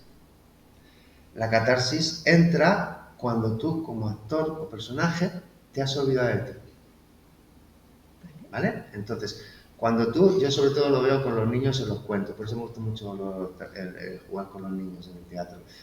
Porque veo la catarsis, sé lo que significa un lobo, una madrastra, un ogro, una hada madrina, lo que simboliza en arquetipo y en simbólico al niño. Entonces sé lo que va a provocar, como igual como te decía antes con lo de lo que va a provocar en el niño cuando ve un lobo, el miedo. Les ayudas a que esos miedos los regulen, que lo vivan, que no sé qué. Entonces, a partir de ahí, les permites que maten al lobo, a la bruja. Y tú te dejas matar y te dejas sacrificar. Y entonces hay una parte en la que tú estás viviendo esa catarsis porque tú estás viviendo esa muerte simbólica, esa catarsis. Dice, yo no soy yo, soy esto que ellos están representando en esa parte. Y esa es la parte catártica del cuento, de cuando los niños digo, bueno, y le pusieron piedras al lobo. Y si tú ves los niños cómo van corriendo todos a poner las piedras, los padres, no, que eso nos incomoda, a los padres les incomoda como ven diciendo, no, espera, o sea, nos incomoda el movimiento de los niños, claro, como has estado, cuando lo ves así, y yo le digo, tranquilo, o sea, el niño controla perfectamente, puede entrar en una catarsis y luego directamente cuando el niño, venga, cuida que se despierta, ¡bum! Todos los niños esperando a ver lo que le sucede al lobo. Y como ya vas viendo el proceso de lo que va pasando, tú puedes estar, y eso es una de las cosas que yo agradezco, es puedes estar fuera y dentro. Puedo estar como personaje, pero al mismo tiempo estoy viendo a los niños en la terapia de juego. Entonces, estoy viendo qué niños se quedan obcecados con el lobo, diciendo, uff, este niño necesita matar muchos lobos, porque a él lo han machacado. Quizás estoy dando algunas pistas, pero si viéramos con un niño que se queda con las pistolas, con un episodio violento, digo, lo que hay que no es castrarle esa parte violenta, lo que tienes que darle un canal para que él lo desarrolle, porque si no, quizás cuando sea adulto, ¿cómo se va a gestionar todo eso? Y creo que es importante en niños, eso de las pistolas y tal. No, pistolas no, pero sí que, pues tira piedras. Antes tiraban piedras, no pasa nada. Y los tirachinas. Y los tirachinas y los bolis. Y los bolis y tal. Claro, hoy en día lo hacemos ellos lo hacen en las máquinas, pero no lo hacen a nivel simbólico. Entonces, creo que eso nos va a costar no lo sé. Es una reflexión. Estamos criando a lo mejor una generación de frustrados. Está en el que no se dé cuenta, porque hay personas que sí se dan cuenta, como supongo que tú te das. Yo, por ejemplo, con mis hijos tenían el móvil y yo les decía, no, porque tienen que estar 2 horas, 3 horas, porque antes había un montón de psicólogos diciendo que 2 horas en el móvil ya era malo, ahora ya no está, no sé dónde está, pero sí. Ahora ya parece que podemos tener toda la tecnología. Entonces, yo les decía que sé el concepto lo que es. O sea, si tú estás con el móvil o estás con una pantalla, yo te llamo a nivel de persona, estoy cerca, y tú me dices espera 2 veces, automáticamente ese móvil estaba confiscado. Pero así era no, soy muy permisible decir, no, el tema es que él tiene que ser consciente de eso, pero no como decir, no, yo se lo escondo, no, escondérselo no, se lo dejas a la vista. Pero está confiscado. Pero está confiscado. Y si lo coge o lo toca, 2 días más castigado, porque no ha sabido respetar lo que es la historia. Entonces, ellos tenían su móvil, tenían su historia, pero es lo que se nos olvida a veces, tienes que dar, antes de dar un objeto, algo, tienes que poner las reglas del juego. Ellos necesitan límites. Sí. Y se nos ha olvidado que necesitan límites. Y si no se los pones tú, llega un momento en que, como dice uno, si no lo educas tú a tu hijo, como lleves cuidado, te lo están educando con las consolas, con la televisión, te lo están educando. Y te lo están condicionando y te están educando un consumidor compulsivo. Y es terrorífico. Y es algo que preocupa, que claro, tenemos que tener conciencia de esas cosas, que requiere tiempo, pero hay que verlo como, no es que estoy trabajando todo el día 10 horas, no sé qué, y luego llego a casa, no tengo ganas de estar con mis hijos. Pues no tengas hijos. Bueno, a mí me tocaba, voy a romper una lanza, voy a poner una lanza en mi contra, que era, yo recuerdo haber estado haciendo sesiones de terapia por ahí, llegaba a mi casa, me decía, vamos a jugar. Y yo, todo el día jugando con niños y con nosotros no tienes tiempo. Qué dolor, ¿eh? Digo, ostras, es verdad, por eso digo que tus hijos te dicen, te ponen las cosas, digo, es verdad. Te ponen las pilas. Te ponen las pilas, digo, tienes razón, venga, vamos. Y entonces saca fuerza de donde no las hay. Es verdad. Y dices, ostras, y menos mal que hice caso en ese momento. Luego aprendes otra vez a emplear su tiempo, y luego el tiempo de la infancia, pues tú lo ves, decir que pasa muy deprisa. pasa rapidísimo. O sea, si acabáis de tener hijos, disfrutadlos todo lo que podáis, porque cuando te das cuenta están en la adolescencia. Están, claro, y luego la adolescencia depende de cómo tú hayas hecho la crianza. Totalmente. Que la gente dice, no, si tú has hecho una crianza en un niño que lo has llevado para acá, que no es que se porta muy bien. Digo, pero tú tienes en cuenta sus opiniones, o cuando se enfadaba, como era un pequeño, lo dejabas, ¡ay, castigado! Y llega un momento que cuando son adolescentes, dices, ¿tú qué esperas cuando sea adolescente? Pues que... Después te voy a poner las pilas, ¿eh? Claro, ya verás tú cuando yo pueda. Claro. Y eso es lo que sucede, que a veces pues tenemos que ser conscientes de que eso se rebota. Si tú contaminas el agua, pues al final te la estás bebiendo. Totalmente. Oye, no nos gusta hablar, ¿eh? Porque me he dado cuenta que nos hemos ido un poco de tema del teatro, ¿no? Y entonces hay otra cosa que también me intriga. Sí. Porque claro, yo de teatrera poco. De hecho, cuando a lo mejor, yo qué sé, no quiero gastar una broma a mis hijas o algo, estamos comiendo y digo, no, de esto ni hablar, porque no sé qué, no sé cuántos. Y me dicen, mamá, es que te tiembla la barbilla, me dicen. Dice, se te nota que estás mintiendo, o sea, ¿para qué lo haces? Que se te nota, te pillan. me pillan a la lengua. Y son dos niñas de 11 y 14 años. Y digo, pero si lo he dicho seria. Y me dicen que no, que te tiembla aquí la barbilla. Digo, bueno, pues ya está. Te han conocido, porque tú también las conocerás a ellas en eso. Bueno, mira, claro, os voy a contar una cosa que, como estén viendo este directo, me van a decir de todo. Pero bueno, así en petit comité, os voy a contar lo que les hacía yo de pequeña. Una confesión. Uf, esto es... Pero es súper divertido, ¿eh? Vamos, lo volvería a hacer todas las veces que nacieran conmigo. Claro, tú sabes que a un niño se le pillan las mentiras al vuelo. O sea, tienen una cara de mentirosos que no pueden con ella, ¿no? Y entonces, cuando me mentían, yo les decía, tú me estás engañando, que te salen las letras aquí en la frente. Hombre, no, pero si es que te lo veo.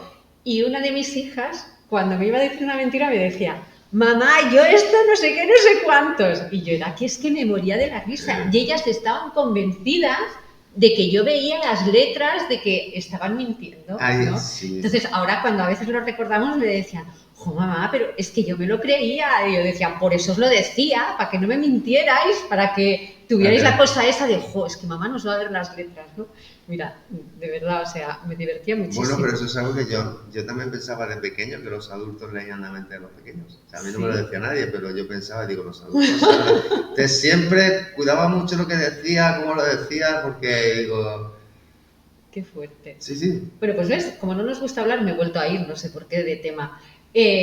Una cosa que me intriga de los actores, ¿no? Cuando tenéis que interpretar... ves, por eso iba. Cuando tenéis que interpretar un papel, necesitáis meteros dentro de ese papel, de sentir ese papel, de empaparos de ese papel, como algunos cuentan que se han tenido que ir al Tíbet o no sé qué. El tema de Stanislavski, o sea, hay métodos, sistemas. Yo ya llega un momento que si tú tienes un personaje ya muy metido, yo directamente entro y lo hago. O sea, yo me pongo y tal. Uso la aromaterapia como personaje porque yo me hago... Te lleva mucho, ¿no? El olor. El olor le memorizas, el dolor, porque un personaje habla de una manera, se mueve de una manera, piensa de una manera diferente a ti. Y eso es lo que nos permite el teatro, es dejar de ser tú. Wow. Entonces, cuando tú dejas de ser tú, pues te puedes permitir el poder decir cosas que de normal a lo mejor no las dirías. Me voy a apuntar a teatro. Entonces, te puedes permitir, pues por ejemplo, a mí me gusta mucho lo que es dentro de lo que es el teatro, pero la parte clown. A ver, es que me sale en rojo y no veo el nombre. Hola. AM Darío, hola. Pues hola, muy buenas tardes y bienvenido. Gracias por unirte aquí al directo. Hola Darío, oye, me estoy dando cuenta, ahora que te miro ahí, estás iluminado. Estoy iluminado. José Carlos. Tengo aquí el aura que me... Estamos diciendo el alma, he venido aquí con el alma... Llevo el alma puesta. Es como muy gráfico, ¿no? Muy bueno, visual. Me estoy acomodando yo aquí. Bueno, pues... Es que no lo estás viendo. Bueno... Vale, pues está súper iluminado, o sea, está ahí como, te falta hacer... Estoy aquí. La hora de... aquí. Sí, vale, sí, mandamos energía para el público. Cambia, Mandamos mucha energía, mucho amor y mucho cariño. Y que ya se me ha olvidado. Sí, estábamos hablando de cómo interpretas, ¿no? Un personaje, si te tienes que te olvidas. meter El clown, por ejemplo, a mí el tema del clown me ayudó mucho. Primero fue gracias a descubrir mi clown. Mira, eso es una de las cosas. Yo soy hermano mayor. Entonces era el responsable, tenía una herencia de eres el responsable, tú tienes que hacer lo que tus hermanos te van a seguir, y de hecho estuve 10 años en Telefónica porque había estudiado lo que mi padre me había marcado y tal. Cuando yo tenía las tardes libres, descubro algún taller de clown, de payaso, de teatro, y dije, ostras, lo que me he perdido yo. Me gusta. Y después de gustar, empecé a vivir las catarsis emocionales de salirte de ti. O sea, estar como en esa... Es como estar borracho, pero sin haber bebido, sin resaca. No sé lo que es, no sé. No sabes lo que es. Bueno, pues... No. Bueno, pues en este caso es como tener esa sensación de... Parece el aparecido, dice. El aparecido, sí. ¿Qué os ha parecido? El aparecido. No desaparezco. ¿Qué os ha parecido? Pues el tema es que tú dejas de ser tú para transformarte en algo que es como el clown. De hecho, el clown y el bufón, luego dice el bufón, el clown es tu niño. O sea, en resumida, hasta el que tiene 7 o 8 años, la inocencia, el que se cree el inocente, el que, ay, sí, de verdad. Qué bonito. Sí, es esa parte, hasta que hace la comunión, ¿no? Un poco sería como el proceso, ¿no? Hasta esa edad, que luego parece como que está muy marcado, ¿no? La inocencia, el que se lo cree todo, Papá Noel, los reyes, toda esa parte imaginaria, estamos generando todo ese ser, ¿no? De ilusión. Y luego viene el bufón, que es el adolescente.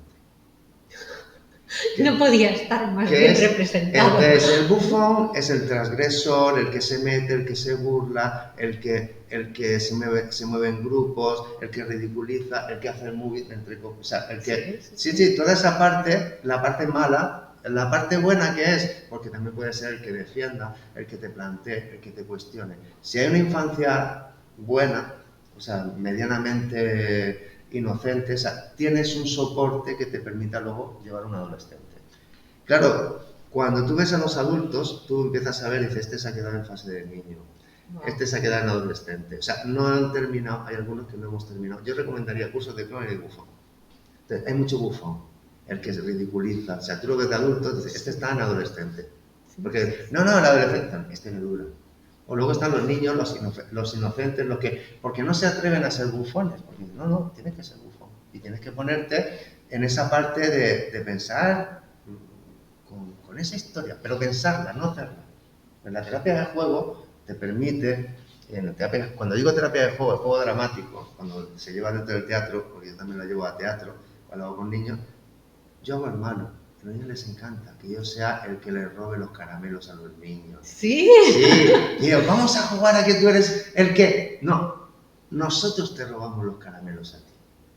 O sea, los niños están muy cansados de que los adultos les robemos los caramelos a ellos, de que les pongamos condicionados. Entonces, para un niño, en una sesión de teatro que lo piden, que yo cojo las bolas de pilates y son caramelos gigantes. Que les encanta jugar a eso. Y yo soy el gigante que guardo los caramelos, los fabrico durante el día. Y por la noche me voy a dormir. Y entre los niños me roban los caramelos. Claro, si los ves correr... ¿Cómo disfrutan, Y lo viven de verdad. Están haciendo teatro. Pero hay una connotación emocional que no solamente están haciendo una parte estética, que yo le digo a los padres, digo, ojo, el teatro que yo hago no es un teatro que llegues al final y le pongáis para hacer cámara para enseñarlo a los demás, familiares. Esto no sabemos cómo va a hacer, pero hay un proceso. Como una niña, por ejemplo, que entró en teatro que le daban miedo las avispas. Entonces la madre llega la niña, no sé por qué, y sale una avispa. Digo, vamos a hacer unos títeres. Y la niña sale con la avispa. Y yo digo a la madre, ¿qué pasa con las avispas? No, es que le tiene miedo, ya le picaron. Y yo le digo que las avispas van a las flores y dice, ahora no va ni a las avispas ni a las flores. Y digo, vale, pues eso dímelo y lo vamos. Entonces, la última sesión hicimos una trampa para avispas de cartón. Bien. Ella se trajo su avispa, se trajo una avispa que había hecho, porque lo que hacemos es enfrentarnos a nuestros miedos.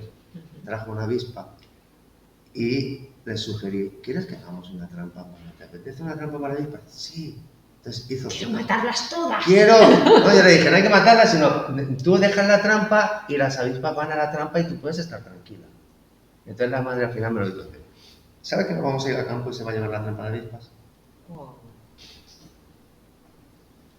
Entonces, cuando el actor hace un teatro, cuando haces un Shakespeare, o sea, ya estamos hablando, yo no he hecho un Shakespeare, pero cuando haces un Shakespeare, cuando haces un tipo, estamos haciendo en el adulto una catarsis, porque ahí es donde están todas las, cuando dice el Shakespeare, es todas las cualidades del ser humano.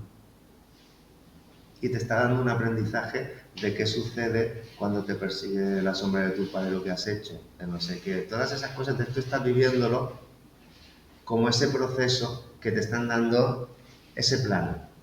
O sea, el teatro nos permite tener unos planos. Ahora, nosotros decimos si vamos o no vamos. En la vida está la cultura, el arte, te está dando el plano. Pero nosotros cogemos, vemos el plano, gracias, vemos el plano y lo que queremos es, no, yo voy por mi, sí, puedes ir por tu cuenta, pero quien quiera, dices, tienes una serie de directrices y de planos que te llevan. Me parece muy fuerte porque en realidad al final todos son como pequeñitas taras que llevamos dentro, ¿eh? Es todo como... Nos tenemos que trabajar tanto, o sea, aun teniendo una buena infancia, hay tantas cosas que nos han marcado que al final salen por algún sitio.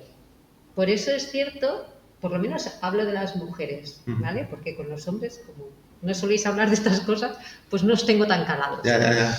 Pero en las mujeres sí que es cierto que hay una edad que suelen ser los 40, que para nosotras es como un antes y un después. Que no lo sé, cuando llegue ya os lo contaré. Pero sí que es verdad que es como que te despojas de tus complejos, de las banalidades, te empieza a dar igual lo que piensen los demás de ti. Empiezas a buscarte y te encuentras y te cuestionas y dejas de juzgar. Y hay una serie de cosas que dices, estaba súper perjudicada. O sea, hay que ver el trabajito que tenemos cada uno con nosotros. Así es. ¿No? Y entonces, hablando de todo esto del teatro, digo, es fácil que cuando te pones a interpretar algo, pues a lo mejor también te dejes llevar por esa emoción que te genera el llanto, o esa emoción que te genera la ternura, o esa emoción que te genera la alegría, ¿no? O el miedo. Lo que tú estás diciendo a mí me llama, me vibra con... También he hecho formación en teatro del oprimido.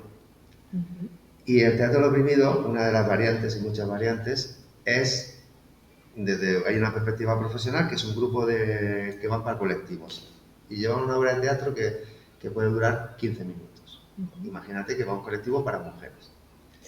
Representan la obra, 15 minutos, pero hay un momento en que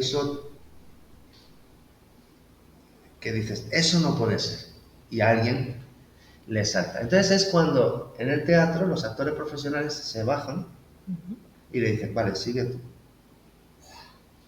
Es liberador, o sea, el teatro del oprimido en ese sentido es, pero tanto para colectivos de malos tratos, para colectivos de gente que no sabe que no hay una salida, entonces es un grupo de teatro, entonces una obra de teatro que tenga que ver con eso. Pero en el momento en el que una persona está sufriendo lo que está viendo ahí, que pueda opinar y pueda hablar. Entonces ella tiene la catarsis, lo experimenta en primera persona, porque ella le ha pasado. Eso no es así. Dice, ¿no? ¿Cómo es? Entonces le da voz. Es lo que tú dices, no basta con que tú, porque la mujer dice, no basta con que tenga eso, sino que tiene que tener un grupo de apoyo que te escuche, que te empatice contigo, que sea... Qué brutal, ¿eh? Sí, yo lo he visto en acciones que es liberador. Para adolescentes funciona muy bien, para ayudarles al tránsito. Había un grupo que era Teatro del Oprimido y ellos decían que es muy duro. ellos eran como un escalón. Dices que el adolescente hoy en día se encuentra como para ser adulto, entonces algunos no van a llegar. Entonces el teatro oprimido les ayuda a hacer ese escalón que les permita ese paso. Que a veces no, es lo que nos, alguien que se quiere ayudar, que nos eche una mano. Que bueno, como estamos en una sociedad donde al final hay una parte hipócrita, que es que todos queremos estudiar integración en el colegio, pero luego metemos a nuestros hijos a clases de repaso para que no se queden atrás. ¿Atrás de qué? ¿No? Qué triste, es que lo de la educación... Sí, y todos compitiendo unos con otros, y al final dices Sí. un momento, dices, bueno, pues competir, porque como si nos peleáramos por las 4 migajas que hay, y dices, bueno, ¿no será mejor que sean felices, que encuentren lo que les guste, porque ya está demostrado que lo que estudies ahora va a durar 5, 6, 7 años en la profesión? Sobre todo al nivel que avanza todo. Al nivel que avanza todo. ¿Y la educación emocional para cuándo? Porque esa sí que es la que te acompaña a lo largo de toda tu vida. Que te enseñan a gestionar una frustración, a saber cómo tienes que gestionar tus emociones, a saber que lo más importante es quererse a uno mismo. Para mí esa es la base de todo. Y después el poder querer a los demás de una manera sana. O sea, ahí está la clave de todo, ¿no? El querer sanamente a un amigo, a un familiar, a una pareja, a un conocido. O sea, pero desde el respeto y sanamente. Porque yo no sé qué es lo que está pasando, pero yo he dado charlas de igualdad en institutos y me he ido con una sensación de amargura de decir, ¿qué ha pasado? O sea, ¿por qué estamos retrocediendo en cosas que ya las habíamos conseguido? Porque no están los valores de los padres, están los valores de la televisión, está el reggaetón ha hecho mucho daño, las letras de las canciones, todos hablamos pero es que está ahí y te lo están poniendo a disco móviles, digo, yo creo que es igual que el azúcar, sabemos que es dañino, porque dice, ¿por qué no han hecho un estudio a ver el cerebro de lo que produce estas cosas? Porque el tipo de letra que tú puedes hacer un trabajo de dieta en tu casa de un día a la semana, pero luego durante la semana que va comiendo, las influencias que tiene y esto. Entonces dices, normal que esté en esa parte de pensar. Ahora, también te queda una opción. Yo me acuerdo que iba de payaso con un bolso de fideo y llevo un bolso y yo creo que se hace reflexionar. Y llegó un niño y me dice, ¿qué haces con un bolso de chica? Entonces yo me quedo así, digo, hombre, un especialista en lo que sabe que es chicos o chicas. Y digo, pues tenía una duda. Y entonces ahí fue, le dije, ¿la pizarra es de chicos o de chicas? Qué bueno. Entonces el niño, de chicos y de chicas, como sabes tú, ¿no? Que es de chicos y de chicos. Las tizas, de chicos y de chicas. Los bolis, de chicos y de chicas. Las mesas, de chicos y de chicas. El sombrero, no sé qué. Y al final llega un momento en que el niño pues, se quedó con el bolso que ya no sabía qué decir. ¿Y el bolso? Los demás todos decían, de chicos y de chicas, y él se quedó así diciendo... Claro. Vamos, especialista. Vamos a ver, especialista. Es decir, tú mismo, pero que de alguna manera es intentar, yo creo que tenemos que hacer como esa mano izquierda que haga esa reflexión. Tú sabes qué es lo que más me gusta del método que estás diciendo, sí. Que no es una imposición, sino una reflexión. Claro. O sea, vale, tú me has dicho esto, bueno, muy bien. Reflexión, mira tu reflexión y reflexión. Ahí el juego has estado rápido. Has estado rápido. Oye, pues ya que estamos jugando y estamos con el teatro, un reto, interprétame algo. O sea, vamos a ver. Imagínate... Vale, necesito mi bolso. Vale, venga. Vale, voy a por... Venga. No, ya, vamos a ponerlo a trabajar. A mí me gusta sacar el látigo y decir... Voy a sacar mi pequeño kit. De payaso. Que lo que más rápido me... Claro. Vale. Claro, es decir, para que veas un poco como... Se dice que la máscara del clown es la máscara más pequeña del mundo. Porque realmente es la máscara o sea, ¿cómo se llama ahora? ¿Te transformas? ¿Te transforma? ¿Te pones la nariz? Sí, hombre, te transforma en el sentido de que tú estás movilizando, hay más músculos en la cara que en todo el cuerpo. Sí. Entonces, el movilizar las emociones, la expresión emocional, el clown lo tiene que hacer con la cara. Entonces tiene que sentir y percibir a través de su cuerpo, del órgano de la piel. Entonces, como tú estás permeable a lo que va sucediendo y cuentas con esa parte emocional. Entonces, en el clown, y yo me voy dentro de lo que es la parte, voy a hacer el tipo clown, respiración, emoción y mirada. La respiración es lo que hace el combustible. Tú respiras mal, si yo hago así, tú no respiras. Es verdad, yo estoy aguantando la respiración. Y yo hago así. Entonces, por eso cuando hablamos, el comunicador tiene permiso. Entonces, siempre nos damos cuenta de que cuando estamos en escena, lo que hace el actor o lo que hace la persona es, estoy incómoda, ¿no? Porque el que está arriba está incómodo. Claro, ¿no ves que el de arriba cuando se siente incómodo empieza a hablar más deprisa? Porque está viendo que el auditorio se le está yendo. Claro, eso es. Entonces, tienes que estar sereno, tranquilo, respirando. Entonces, es una técnica de teatro. ¿Vale? Se va aprendiendo. Respiración es el combustible, tú vas regulando. Y puedes regular hacia la alegría o hacia la tristeza, te puedes ir para abajo. Entonces, la emoción es cómo tú enganchas a la gente. Si no hay emoción en un discurso, si no me emociona lo que tú estás diciendo, olvídate. Se habla mucho en la publicidad, habla mucho de cosas emocionantes. Ilusiónate y te están vendiendo el BMW o te están vendiendo una cosa. Siempre te hablan de emoción. ¿Te gusta conducir? Te gusta conducir, no sé qué, sentir esta emoción. Mentira, pero bueno, sí, nos gusta. Es decir, el que no sienta esa emoción, yo la siento con una nariz, tú estás comprando un BMW, es más barato. Pues, y entonces, y luego está la respiración de emoción y la mirada. La mirada es la comunicación, que es el mirar y ver, oír y escuchar. Tiene que haber un canal de comunicación. A partir de ahí ya puedes meter el resto que tú me digas, que dices, pues cuéntame cualquier cosa, lo que sea. Jolín. Bueno, pues a ver qué te digo yo ahora. ¿Bueno, qué vas a decir antes? ¿O te lo he desmontado? No, pues yo qué sé, imagínate que soy una niña traviesa. ¿Tú? Sí, y te lo voy a tocar todo y te voy a molestar y no te voy a dejar, no sé. Vale. Tú eres una niña... Vale, tú eres una niña... Claro, me tienes que regañar. Vale, entonces sería, yo os voy a hacer de hermano mayor. Vale. Yo soy el hermano mayor, entonces yo lo voy a sentir como un hermano mayor. Entonces, en el clown, el payaso, el hermano mayor, siempre dice las cosas con ternura, pero lo sufre. Y está... Ay, qué pena, me vas a dar pena. A lo mejor te vas a tomar cosas. Bueno, tú pórtate mal, tú haz las cosas, entonces yo voy a estar contigo, es decir, te voy a hacer la entrevista yo a ti. ¿Vale? Yo te voy a decir, tú, no, pero espérate, no, esto... Vale, vamos a ponernos en... Vale, ahora me doy la vuelta, porque no siempre es un poco la magia, es la sorpresa. Y yo... Pero, bueno, ya estamos. Hola, ¿qué tal? Hola. Me encanta. Sí, yo también. Bueno, aquí estamos, vamos a ver, estamos aquí por primera vez Fideo, yo soy Fideo. Hola, ¿qué tal? Bien, un placer. Bueno, pues nada, aquí estamos cómodamente, y como antes, y como ya hemos comido, y estamos aquí muy a gusto, estamos tan a gusto, que vamos a hacer algo. Vale, vamos a hacer algo. Vamos a hacer algo. Entonces, esto es, yo no sé, ¿tú has estado alguna vez en un programa de radio?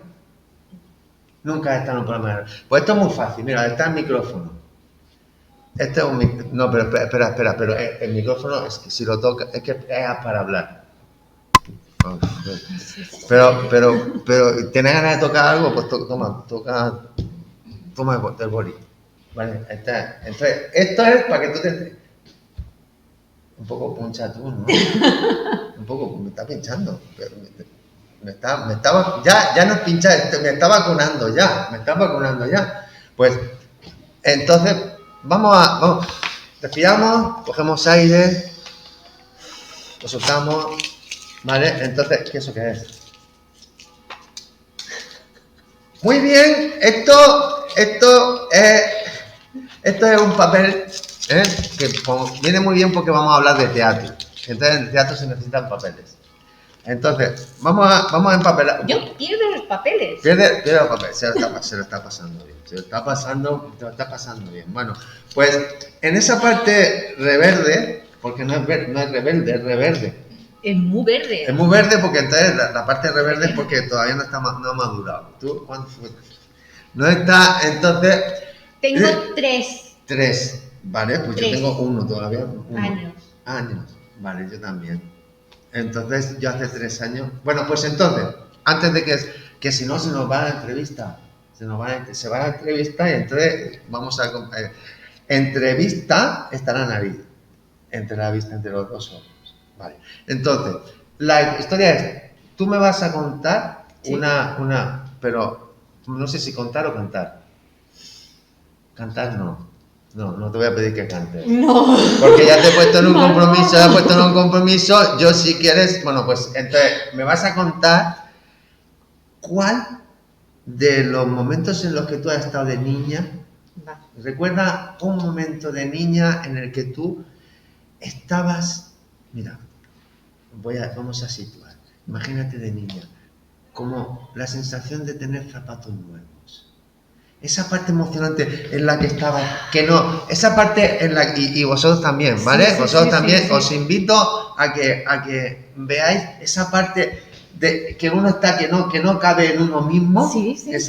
Ya estás así, sí, entonces es que puedes te acuerdas de eso, ¿ves? Y eso se moviliza. Era mi abuela que me llevaba a una zapatería en el pueblo, en Alpicat, un pueblo de la provincia de Lérida, y me llevaba a la zapatería de toda la vida, a la Rosalía.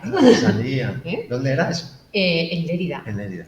Y la Rosalía era la señora que vendía zapatos de toda la vida, ¿no? Y entonces tenía su pequeña sección de infantil, ¿no? Y yo cuando iba allí y veía todos esos colores, esas... que entonces empezaron a llevar esos botines y yo pensaba, ¡guau! Yo me voy a llevar unos botines, esto es lo más de lo más, soy la más molona del pueblo. Y tu abuela te decía lo que tú quieras. Siempre que no me pasara de precio, vale, ¿sabes? Vale. Ella me No dejaba... pero me dejaba escoger... Imagínate que sí. Imagínate que sí. Que lo que tú quisieras. Claro, yo quería esas botas, yo quería esas botas, que te daba igual. Tú tienes, sí. Porque lo que recordamos y lo que nos imaginamos está en la misma memoria. Entonces, por lo cual, tú ahora imagínate que estás ahí con tu abuela y que te estás comprando esos zapatos. Y estoy viendo esas estás viendo las botas. Qué bonitas, qué chulas.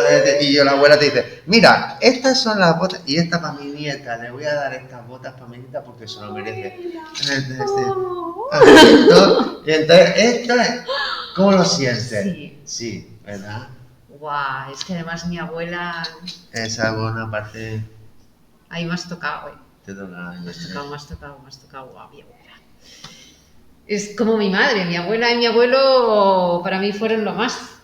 Entonces... Pues tienes ese bonito recuerdo, esas cosas muy señores, les dejamos recuerdos. No hay más. Sí.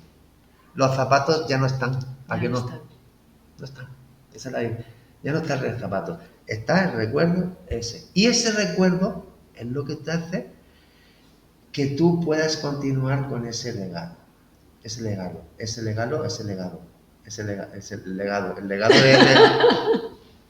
le pueden hacer de saber lo importante es que hacer que un niño se emocione, no hacerle ni un sifón ni una poda.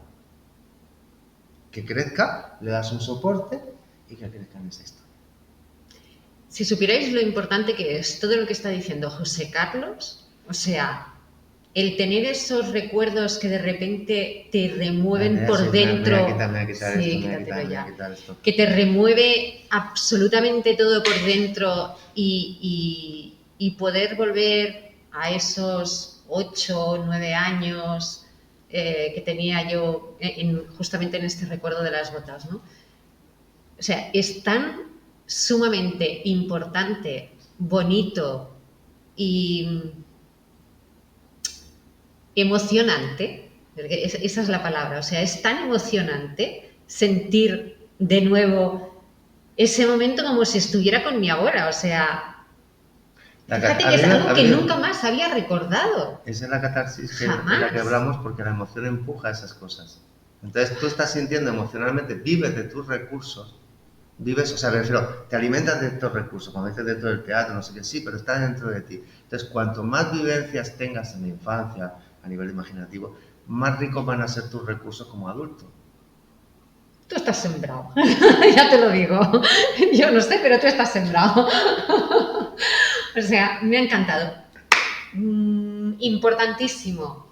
Si alguien quiere de tus servicios, te quiere contratar para un taller, pues eso, un taller del juego o para un teatro o lo que sea, ¿no? Sí, o tomar un café. O ¿Cómo te encuentra? O sea, por favor, aquí, promoción. Pues véndete. inspiracionescreativas.com. Vale, luego hay una parte que es Metroflexia, aquí saldrá al revés, pero... No, aquí sale tal cual. Sale tal cual, qué bien. Sí. No es espejo, no es espejo, la realidad. Metroflexia. Pues Metroflexia es el sistema del juego a través de Metroplegable. Que es que aquí la amiga nos lo ha dicho muy bien. Y, a ver, Metroflexia, mira qué bien se ve. Perfecto, ¿vale? Bueno, espérate porque vamos a hacer un brindis. Se puede hacer un brindis con esto, lo sabes, ¿no? A ver, mira, esto se puede hacer aquí.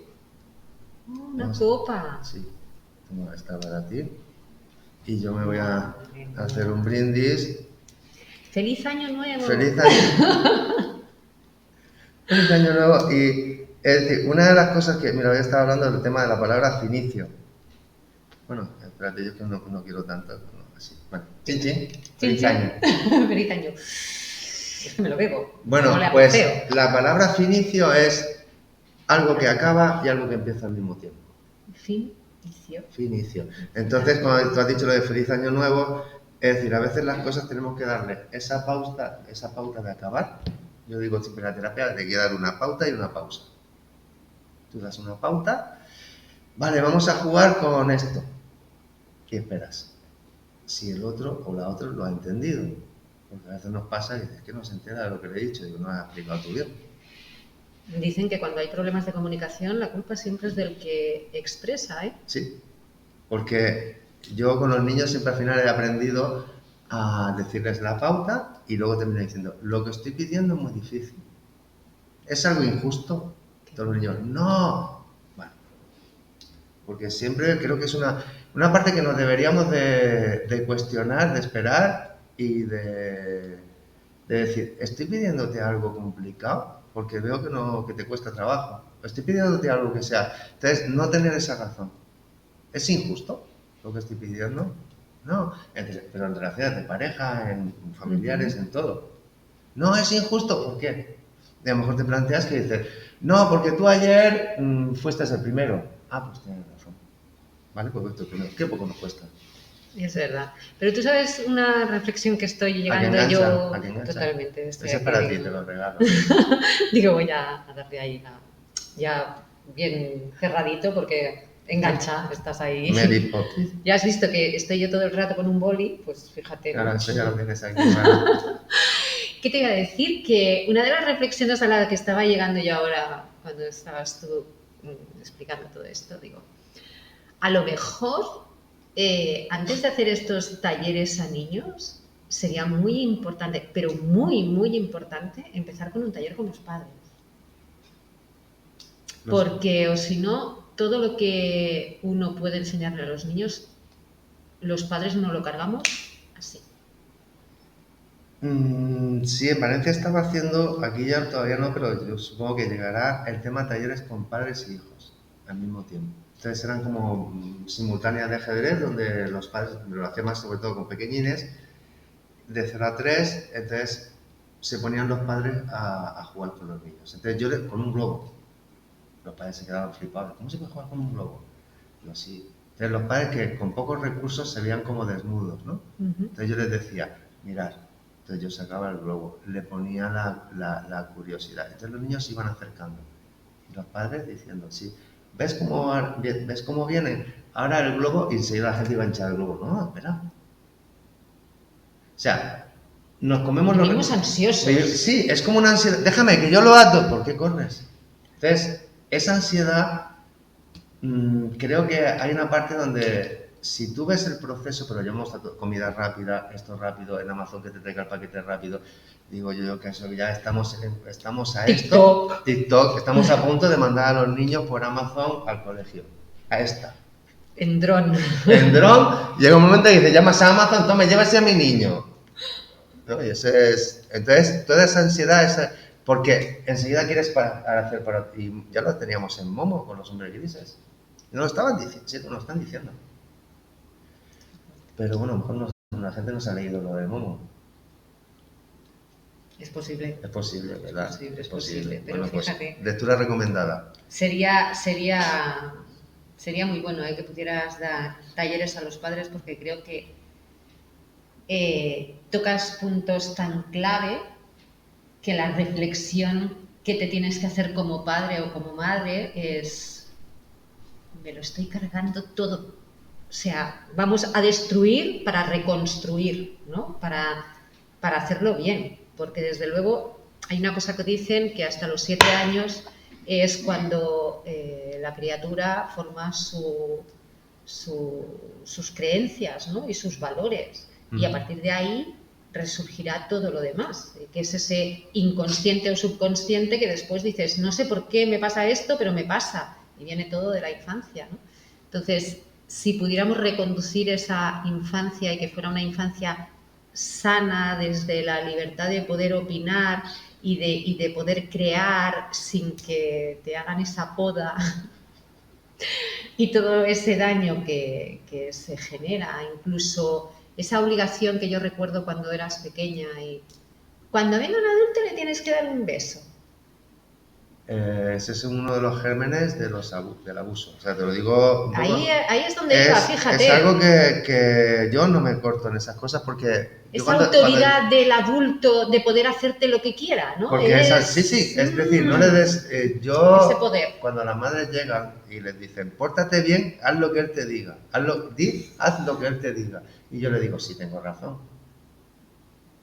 Totalmente, ¿eh? Digo... Y yo le respondo, digo, no me dejes a mí, no, porque eso es una trampa también, que también quitamos responsabilidad a los adultos. Entonces le digo, ojo, si tengo razón, no te digo que me des el apoyo, porque es una cuestión de decir, tú me estás apoyando como adulto para que tus hijos, pues de alguna manera, yo le voy a dar unos conocimientos, o voy a intentarlo, pero si tengo razón. Si el niño de repente está mal, porque yo lo veo cuando llegan de repente uno está mal y empieza a darle patadas al balón porque se ve que tiene algún problema, lo que sea, y yo digo, ¿qué te pasa? No sé qué. Vale, pues lo dejo. ¿Qué necesitas? ¿Darle patadas al balón? Dale patadas, venga, pero no le des a los demás.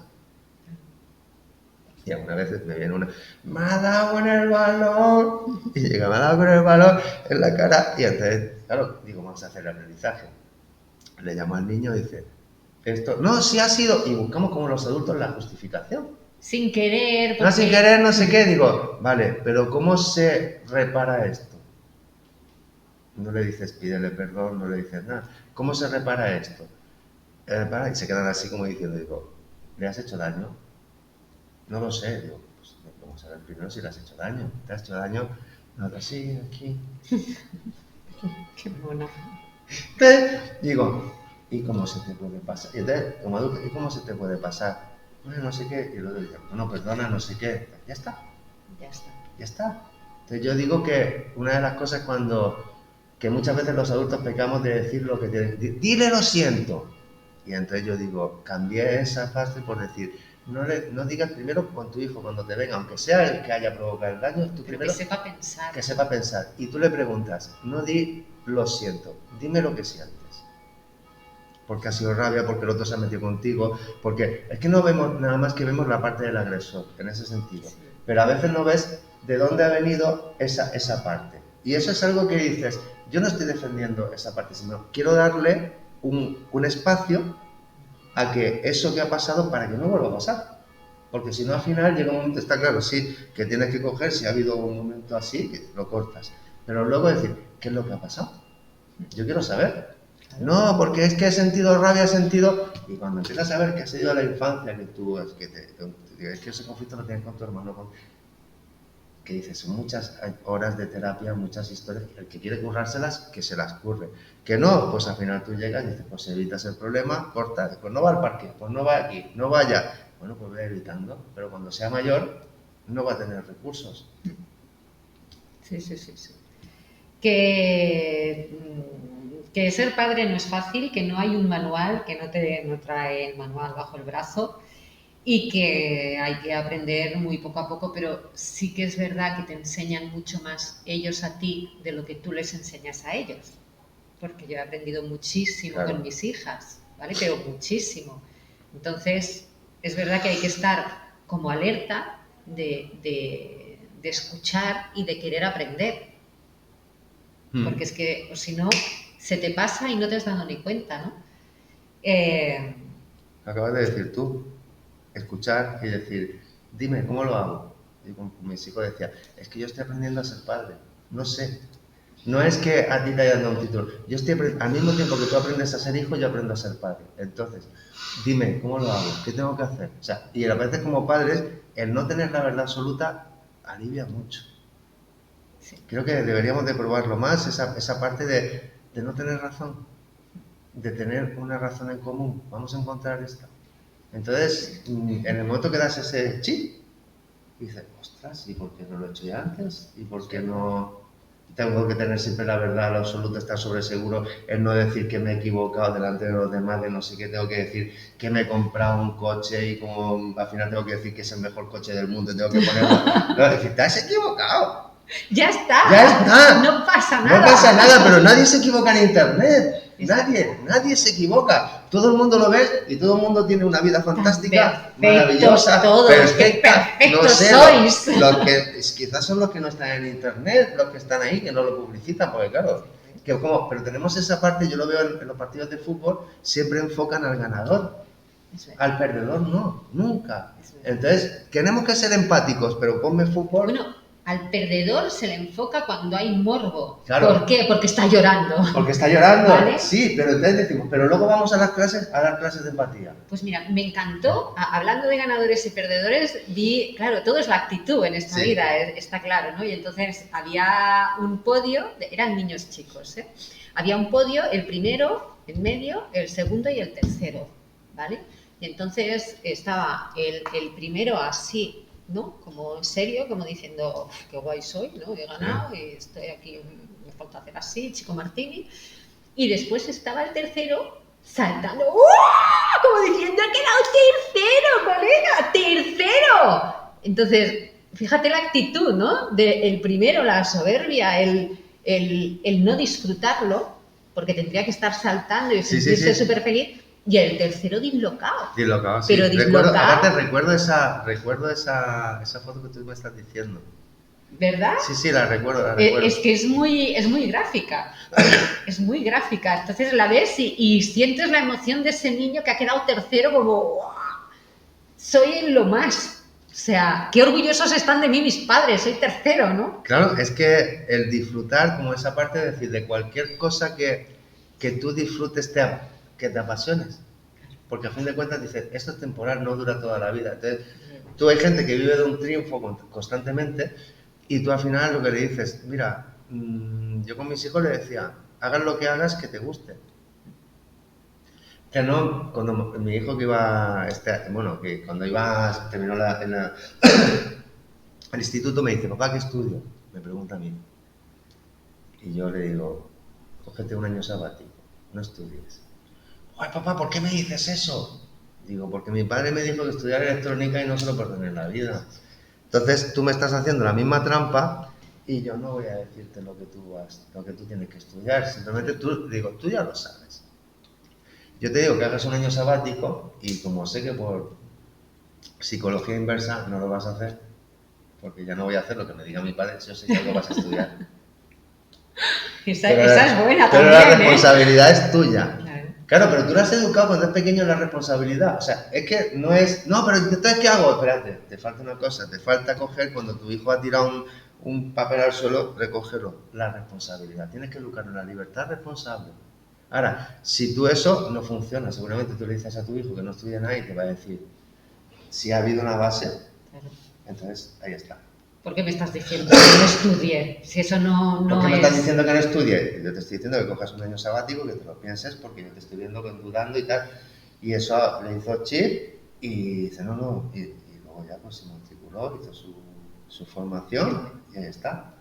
Pero claro, digo, yo la presión de mi padre de que me dijo estudiar electrónica, que me condujo y tal, digo, no, eso no quiero caer en esa... que se lo agradezco también, porque gracias a eso, gracias a lo que de alguna manera sucede, te vas apreciando lo que a veces no tienes. Y eso es como apreciar, yo creo que es una cuestión de agradecimiento, que somos poco agradecidos. Es decir, creo que se tendría que fomentar más el agradecimiento, que de hecho hay una parte donde la respiración, y eso fue una cosa que es muy sencilla, pero es muy básica, que la palabra gracias la decimos para vaciar cuando algo te da. Es muy ritual. Tú no puedes decir gracias para adentro. Es verdad. Gracias. Entonces, gracias es una cosa natural. Cuando a ti alguien te da un regalo, coges. Y coges, y coges, y coges. Y si no dices gracias, entonces tienes que soltar. Es fluir, es antinatural el ser acaparador. Es que lo es. Es antinatural. Y me quedo para mí, y me quedo para mí, y me quedo para mí. Por lo menos dar las gracias. Y si das el agradecimiento, pues haces un trueque, haces algo. Entonces, esa parte de fluir creo que es algo que dice, bueno, no hace falta que se demuestre científicamente, lo sabes. Ser agradecido, como la misma Fran, es de ser bien nacido, es ser agradecido. Pues. Cierto. Pues ha sido un súper placer tenerte esta tarde aquí. Me ha encantado, no te dejaría ir, porque me parece una conversación súper interesante y además muy educativa, ¿vale? Porque creo que puede venir muy bien y que a veces necesitas que te haga un clic así y si le resuena a alguien, pues maravilloso. Que muchas gracias por venir, a ti, por acompañarnos, por estar y por ilustrarnos y contarnos todo lo que nos has contado.